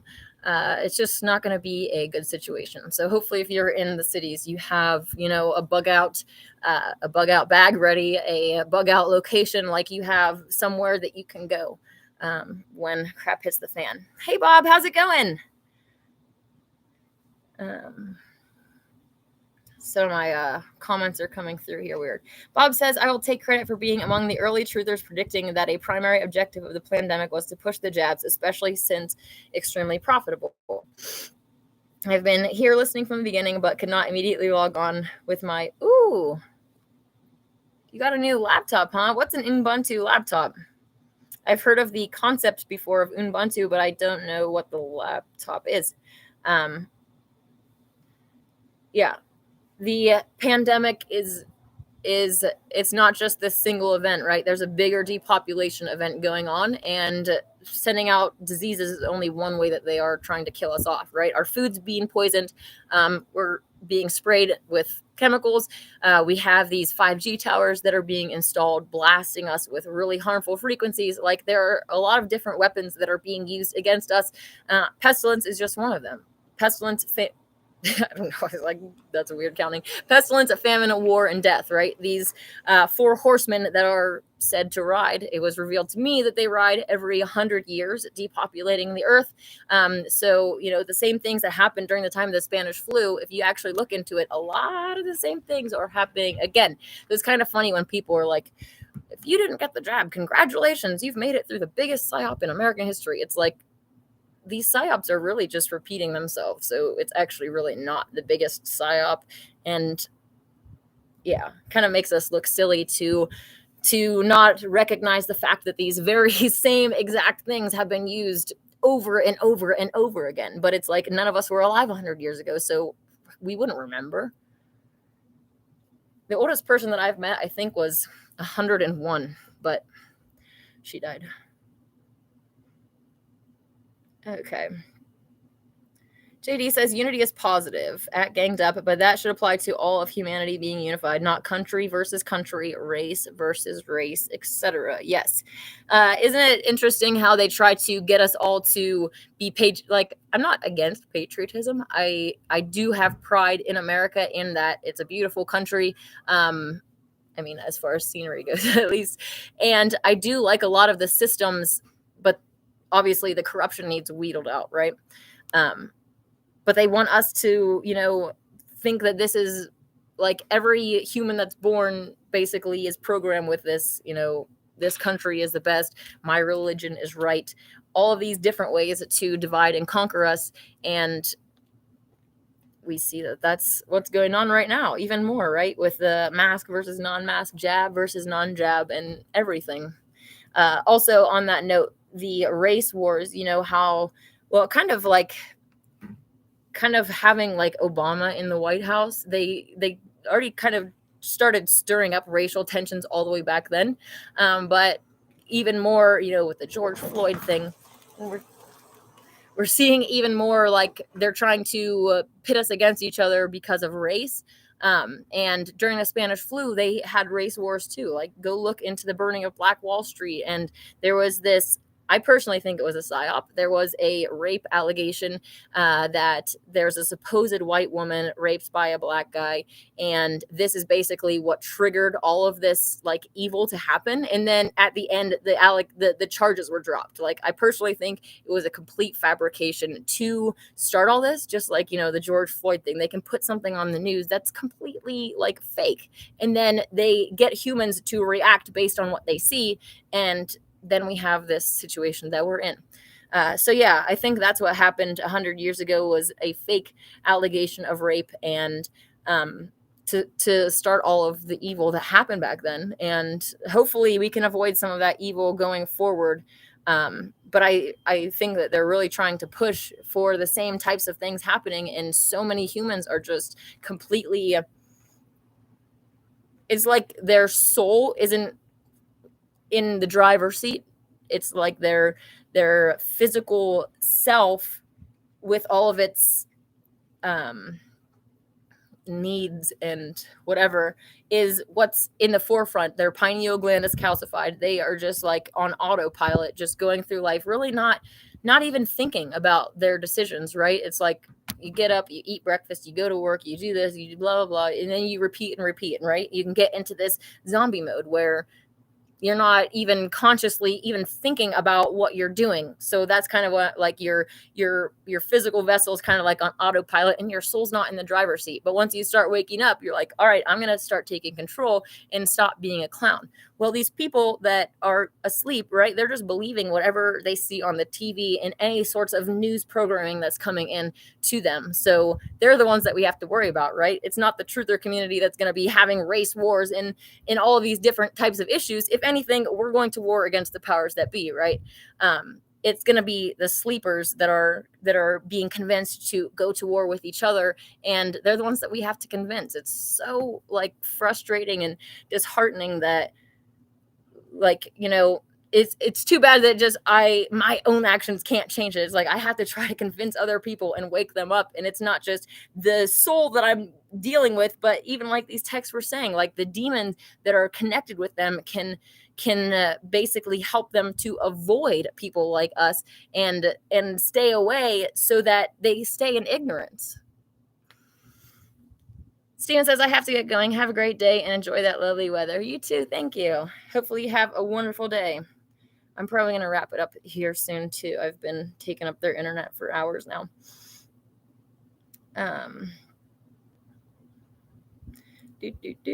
What is Canada's spaceman saying, that we can only buy one item?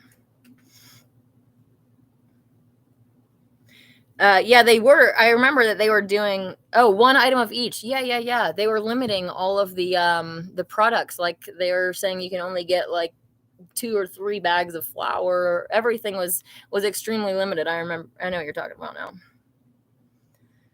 The powers that be, they're not going to be having those same types of limitations. So all of these shortages and stuff that's coming down the pipelines, it's all targeted at us. It's not going to be affecting them in the same manner. They're just going to be sitting pretty in their bunkers while there's chaos going on the surface. And, they think that they can hide down there from judgment, but that's definitely not the case. Fizza says they're definitely messing with the growing season. Terrible barley crop in the UK last year. Large quantity of highly toxic fungus. Oh, wow. So yeah, even introducing different types of diseases to the crops, and the way that most of the farming is done is really harmful anyways. Like the whole concept of like this mono crop farming, where you have like just a giant field of only one thing, like that doesn't even happen in nature. So it's like a lot of times depleting the ground, and it's a really easy, if you just have this whole like a whole banana farm or something, and then in one disease gets introduced to it, it's like your whole farm's gone. Like it's really easy to lose it all. Permaculture is definitely the way to go. Having different like for instance having an apple tree and then having different plants planted around it, that they work in combination with each other. They're working together to this plant's adding things to the soil that this plant needs, and they're just balanced, right? That's how we're going to have to do it in the golden age. But anyways, the point was that it's really easy for them to just destroy huge amounts of crops when they just introduce one disease in the whole. All of your crops are the same, and there's all that dumping and trashing of like all of there's a ton of it, news stories of food being dumped and just completely neglected because of all of this COVID backup and all of that too. So all these different agendas coming all down the pipelines to have the end goal of this tribulation type situation. And our souls knew that we were going to be facing this when we came in here. Like we chose to come in during this time, during this awakening process. And the tribulation, it is going to destroy a lot of things, and the evil is going to be destroyed with it. It can be seen as a purification process in a way, right? Like we are even just getting your food cut off, like for a lot of people, that's going to be purifying. It's not, obviously, when it comes to children, I'm against that. And it's not that I'm trying to force it on anybody, but for the most part, a lot of people could go without a few meals a day and be a lot better off. And the souls getting cleared out, they talk about the mother, or I guess they don't say the mother, but they talk about, Earth's vibration shifting and all of this stuff, like that evil isn't going to be permitted. Well, the Bible talks about Satan actually being locked up in the bottomless pit for 1,000 years. So that aspect not being included in this physical existence, which is really exciting to think, is kind of actually not even like something that you can wrap your mind around, because you can't even really imagine a world without this little demon whispering in your ear that you need to go like, ooh, that sugar sounds really good, right? So it'll be really cool to see how the golden age comes about, and the different purging aspects of it, like can be looked at, if they put in the context of the four horsemen being like depopulating the earth and basically like wiping the slate clean in a way. Unfortunately, many people, humans, good souls, will be have already been convinced to take part in the depopulation agenda. They're trying to kill us off, and most of you already know that the jab is part of that. So yeah, we have to really be aware of the situation that we're in and realize that this is a spiritual battle, that these things are coming against us. And if we're not wise, there's a possibility that we're not going to be surviving into the golden age. Nothing is guaranteed. So yeah. Abdullah A says guns. It's kind of a short question, but what about guns? I love guns. Guns are fun.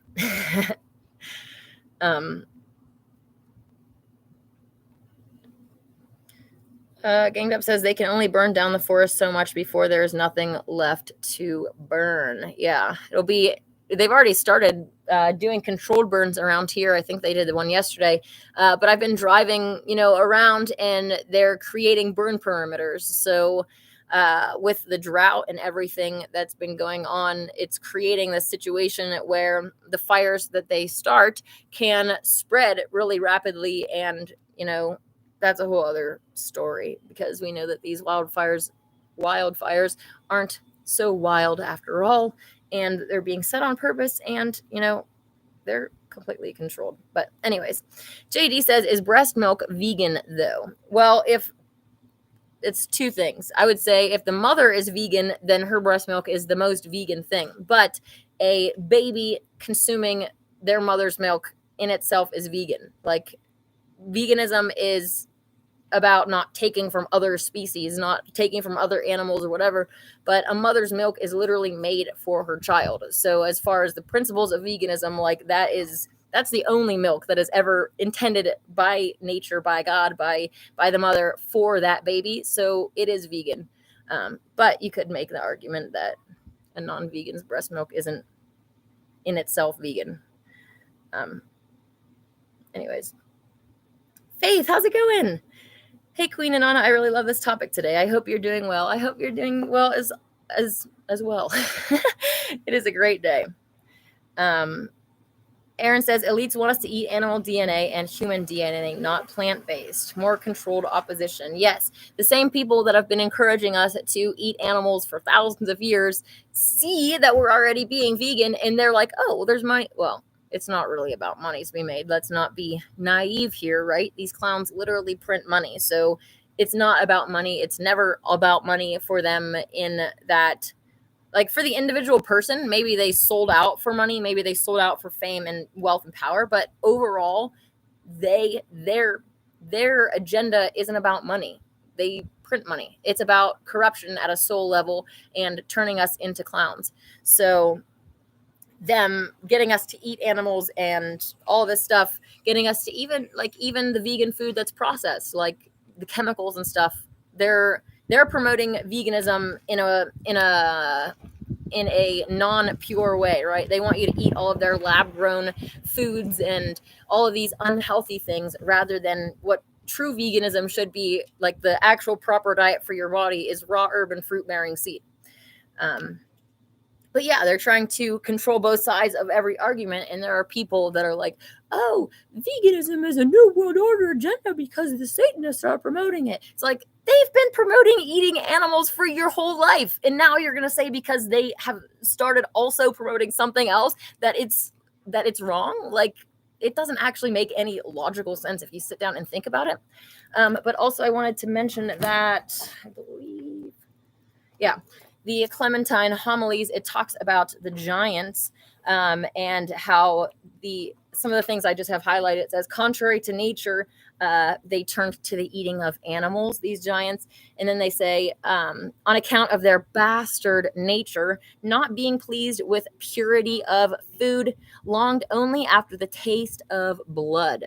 Wherefore they tasted flesh. How about that? Your bastard nature is why you're wanting to consume flesh. Then it continues on down here. It was saying, it's not long, for it was not a long step to the consumption of flesh like their own, having first tasted it in other forms. So this book is also linking cannibalism with flesh eating, which flesh really is like, humans are made out of meat too, right? People say, oh, if God didn't want us to eat animals, why did he make them out of meat? It's like, humans are made out of meat too, you clown. Do you think that we're supposed to eat humans? Like, that doesn't actually make any logical sense. But how much of animal eating actually is based on logic? None. By the shedding of much blood, the pure air being defiled with impure vapor, and sickening those who breathed it, rendered them liable to disease, so that thenceforth men died prematurely. Pretty interesting. But anyways, yeah, the original Christians, were against eating flesh. They knew that it was a demonic practice. And then through corruptions over time, we have infiltrators like Paul the liar, who come in and say, don't worry about any law. It doesn't matter what you eat. Only weak in faith eat vegetables. Don't you know? Do you know that the Christ and his actual disciples ate only vegetables, and this clown comes along and says only the weak in faith eat vegetables? No, that's you projecting. You're weak in faith, you clown. The weak in faith don't need to prey on other species to feel strong. The weaklings say, oh, I need to go and eat that animal so that I can be strong and powerful. Oh, that is what a weakling is. Okay. All right. Aaron says cultured meat is not vegan. It's gross and something mad people come up with. Is that the lab-based stuff where they're actually taking cells from an actual animal, which, your physical and your soul is connected. I've said this many times. So if I were to take a piece of my flesh, there's a piece of my soul attached to that. Like, if you were to go and then, make a clone or do anything like that, is my soul in there attached to it. So if you're doing any abuse to that cell line or whatever, like, my soul's attached to that. And it's the same with these animals, right? You can go, if you have a piece of chicken DNA or whatever, and they're trying to lab grown meat grown from chickens, like, that soul is still attached to that, whatever cells that they started off with. And if they're like, those cells maybe be used a billion times in all these different types of abuse, that soul is still being abused in all of those different ways, and it never consented to that. Like, that soul, that chickens don't talk, but it's like, the chicken wasn't like, hey, let me get cloned, right? The humans are doing this to them and torturing them. And yes, it's absolutely not vegan. It is literally made from an animal product or an animal. JD says it's the lockdown and isolation that got me drinking. That is definitely understandable. Okay. Let me just skim through the chat here. I'll probably jump off very soon. Yeah, a lot of people, have faced more depression because of the lockdowns, and that's all part of it, right? They try to crush us down and drive us to those different forms of escapism, and then those different forms are, designed to make us the worst versions of ourselves possible, especially spirits.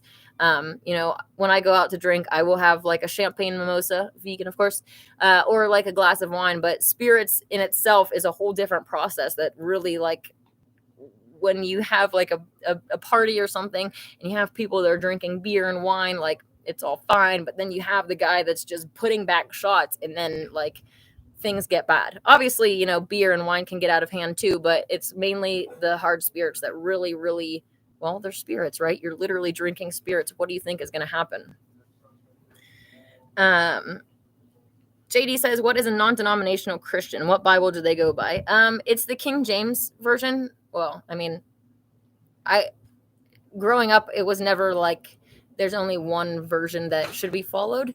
So, like I grew up around the King James version, the NIV, the Amplified Bible. So it wasn't never really like specific about that, but there's not really any, to be quite frank, I really don't even know what specific things, really the details of what set different sects apart. But it's like a very relaxed and free, like mainly just teaching Pollyanity, right? Like Jesus died for your sins. Focus on the bloodshed of Jesus, which is so satanic and evil. Like being covered in innocent blood, again, it's so evil. But there's not like different things added to it. Like I didn't have to wear anything specific or any different sect specific rules, I guess.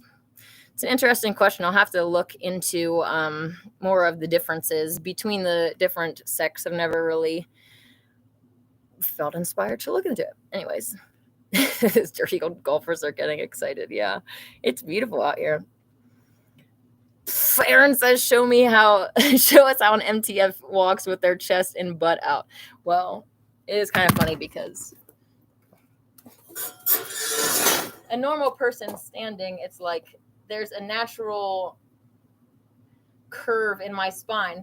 But if I tilt my hips down, you can see how unnatural it looks. But this is how these MTFs, like they walk around with their, it's just hilarious, really, honestly. It's embarrassing too. They're just contortionist clowns. All right. They stole millions of people's money from GoFundMe in this convoy. Yes, absolutely. Okay, I'm skimming through here, and JD says, if I'm in a city, if crap hits the fan, I'm taking your resources. Well, that's a lot of people's mentality. And it's going to be, you can even see it with people going like Black Friday shopping, right? Like getting in fights and trampling each other for a television.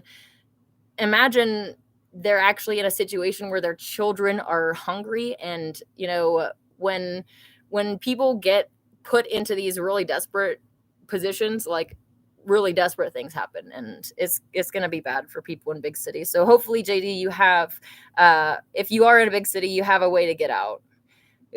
Think about like being in New York City and having like only one or two ways in and out of the city. Like that's going to be a nightmare. If it even, like, there could just send a big tidal wave and take it all out. I don't know, but anyways,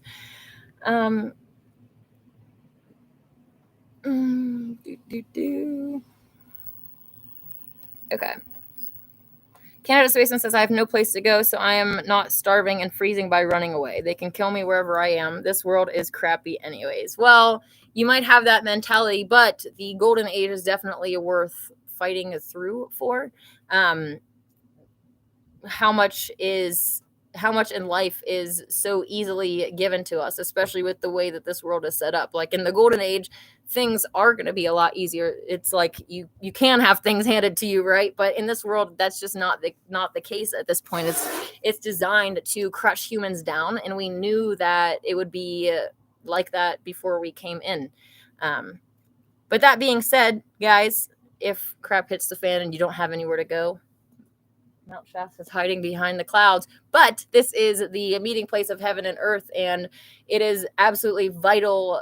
The condition of the root, just like I've said so many times, if you have a tree, the condition of that root system is going to determine how healthy, how good that tree is. And if the root is very corrupt and poisoned and dark and low vibration, then look at the world today, right? It's expanding from that. So if we focus our efforts on trying to purify the root, purify one spot, and we actually purify the root, then it'll have this effect where it starts to eventually purify the whole tree, right?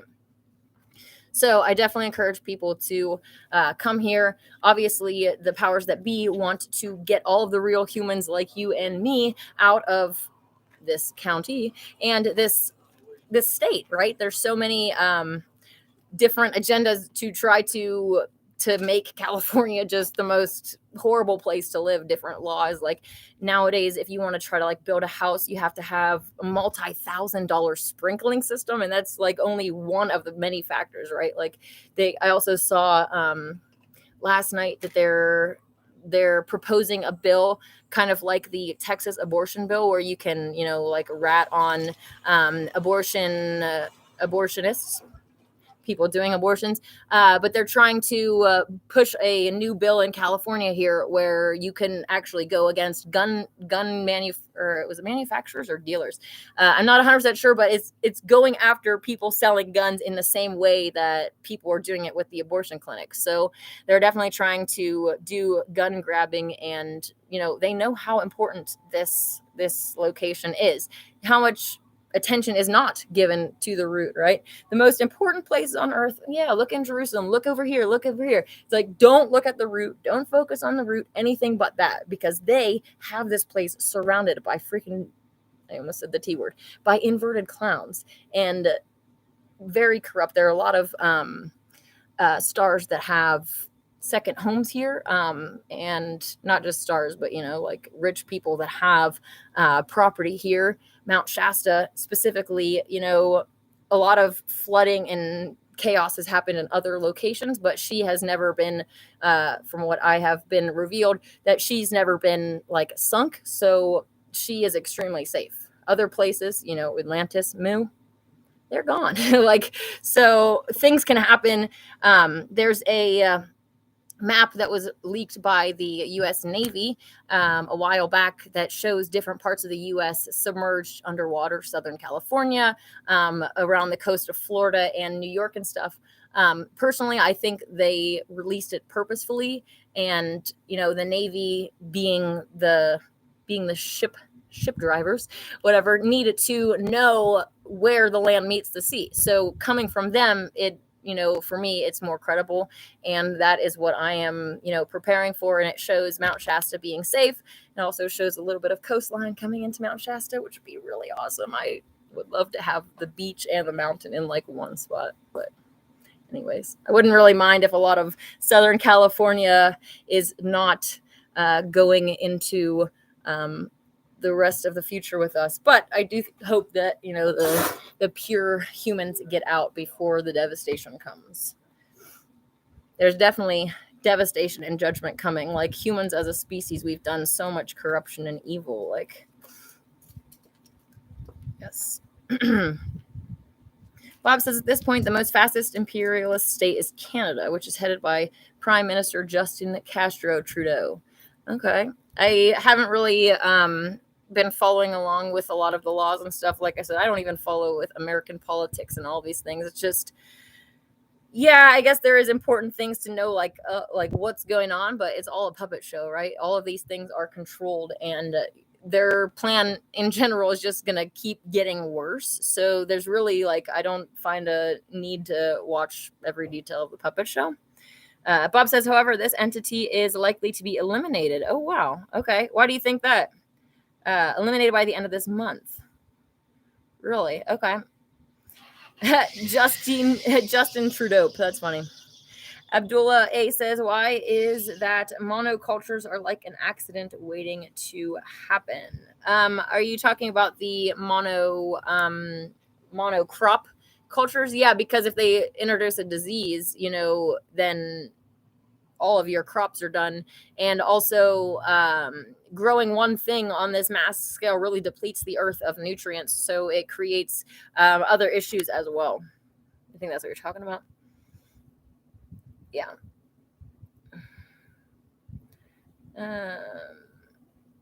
Ganged Up says it's a great time to be alive. I'm more curious about the solar cycle we have begun. The growing volcanoes erupting, reaching its finally. I'm not sure about galactic emissions and earthly pull ships and all of that stuff. And honestly, I'm not really sure about volcanoes. I don't know the truth about volcanoes. I know for sure that Mount Shasta is not a volcano. They say that she is, but she was once a giant tree. So there's cover up for giant trees with these volcanoes.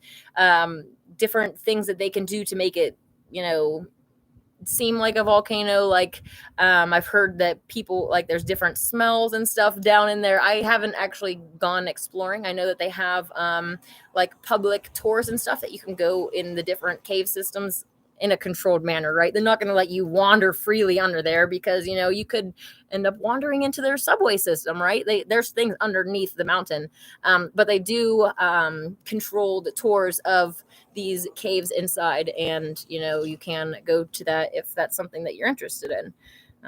I really personally don't like the concept of like being underground in small spaces and stuff. Just really not my thing.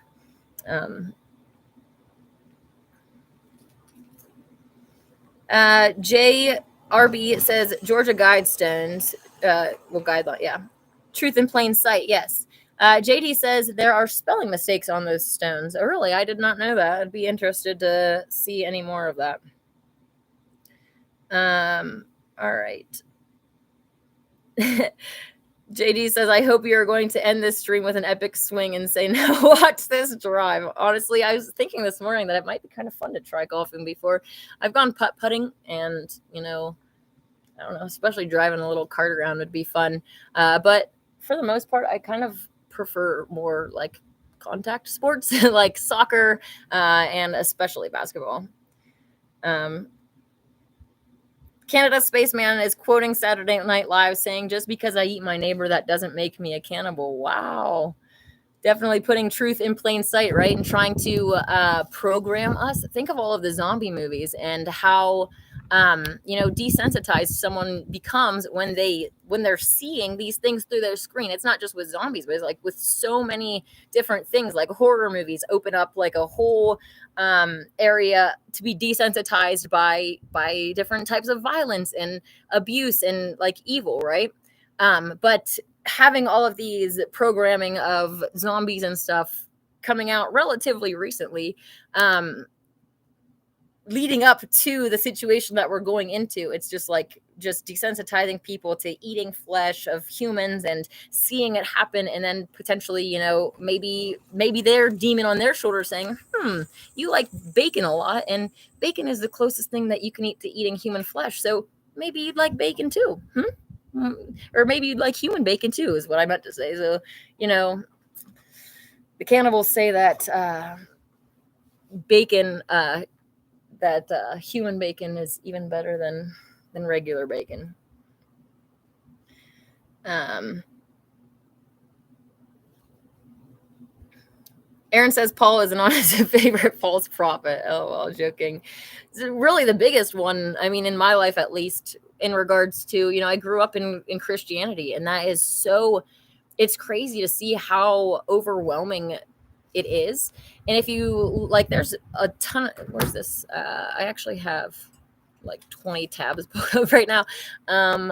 Let me see. That's not it. There is.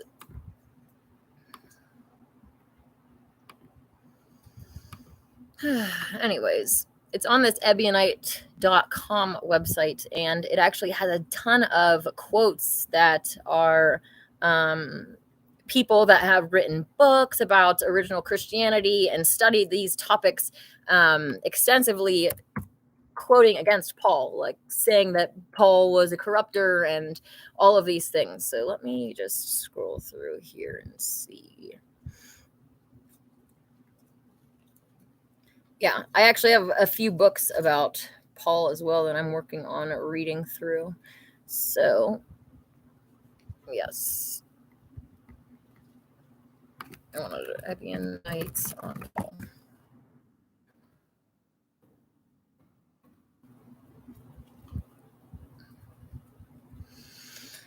Okay, the problem with Paul. Here we go.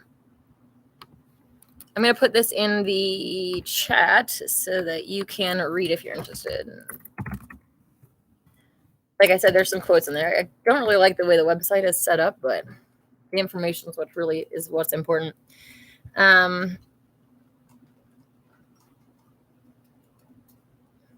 Ganged Up says you can see the house we grew up in the front side of the resort. Oh, that's so cool. I'm a little jelly of people that actually got to live and grow up here. Like, this is such an amazing place. So JRB says behind obesity, the second highest comorbidity for COVID deaths is fear and anxiety. The media is literally scaring people to death. Yes, that your all of these things that factor in to your existence. You can be extremely depressed, and then all of these things not only it is like affects your physical health. Obviously, like your emotions and your thoughts and stuff aren't separated from your health, right? You can use different affirmations even to help your body heal and to to accomplish different things. Our bodies are absolutely amazing self-healing machines, and if you have this negative mindset and you're afraid and you're in anxiety, like that's going to have a negative toll on your health. It's going to really bring you down. And then on top of all of the, the 5G and the chemtrail spraying and the poisons in your food, it's like, then you have the fear in the media. Oh my gosh, you're going to die if you don't get this jab. Like, people are freaking out, right? And then their doctors probably aren't adding to it in any beneficial way either. Like, you're really high risk, like freaking people out. Like, sad. JD says, I was raised a Catholic. Okay, I know the Mother Mary aspect of Catholicism and how that, I think, has obviously been perverted and confused in the religion. But these ancient cultures, even the ancient Hebrews, they honored mother and father, like this divine, the feminine and the masculine balance. It wasn't a one-sided patriarchal male only, like the current theory. The current trinity for most people is Father, Son, and the Holy Spirit all being males, right? But this original trinity was a father, a mother, and a child. And the Essene texts talk about this trinity type bond that you yourself, when you are working in connection, when you're working in sync with the mother and the father, when you're actually doing their will, like, it's this powerful bond that it unlocks a lot of things for you. Like, this is very powerful, and they have gotten most people, the people in the mainstream religions are mainly patriarchal focused, and either the matriarchy is completely demonized or whatever. Like, mainstream Christians are like, anything of the feminine divine, the queen of heaven, any of that is Satan, right? It's all Satan. And then you have on the flip side, usually, pagans or witches, and they're a lot of times more focused on only the feminine divine, right? It's very unbalanced either way. And I propose balance, just like the ancients. Okay. JD says, that was just a joke. I'll eat my cat, then take your resources. That's funny. I do wonder how many people will resort to eating their own animals. And on the flip side, how many animals are going to go feral and then potentially eat humans, right? Like, the big cities with, everyone having their dogs and stuff, then these dogs are packing up and going feral and then potentially eating other humans, maybe eating their own. Well, usually probably not with dogs eating their owners. Probably the cat is more likely to eat their owner than the dog. But yeah. Anyways. JD says, are cats vegan? Some people have vegan cats. Absolutely. Thriving vegan cats, I should say. At the same time, like, most animals, like cats and stuff, are allowed to go outside. So it's like, if they actually needed to have a dead animal, then they can go and hunt it themselves. Like, I'm going to give whatever animal that I have vegan food because I'm vegan, right? If you are claiming to be vegan, but you're going to the store and buying dead animals, like, how many animals have to die to keep your one animal alive? And how can you claim to be vegan when you're literally purchasing dead animals? That doesn't make any sense to me. So Anyways. JRB says overpopulation is a myth. Big cities are overpopulation. So since the majority of people live there, they will buy the overpopulation idea. Absolutely spot on. They try to cram everybody in to these big cities like little, I don't want to say sardines. It's not really vegan, but you get the point. Cramp us all in the big cities, make us less dependent, right? No longer do we have these generational farms of people taking care of themselves and having their own land, having space, right? When crap hits the fan, people in an apartment, like that's your space. It's going to be really sad for them. Hiram Walker, how's it going? I agree with you. The powers in charge want the whole West Coast to themselves, all the way up to BC, Canada. JRB says, I don't believe millions of people were supposed to be crammed into a handful of square miles. We should be living in much smaller tribes. Yes, I completely agree with that. Jesse says, mega cities are Agenda 21. Absolutely, guys. JRB says, see you down in Arizona. That's funny. Learn to swim. Yep. Hey, Mark, how's it going? Mark says, hello, glad I got to catch you on here. Looking forward to the full moon events this summer and seeing you again. Aaron says, Canada is getting bad. We're fighting back, though. Soon I'm going out with my P900 and recording what is going on once my ribs heal. Oh, that would be really exciting to see from your actual, from your own experience, getting to film it and even potentially going and talking to some of the people and getting, their point of view. That's really awesome. Jesse says Bill Gates owns most of our farmland now. Yes, and they definitely own the supply chains of all of the big, not just factory farming of animals, but all of the bigger, crop growing as well.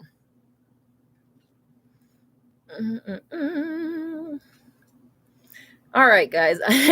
Aaron's laughing at me sticking out my bum.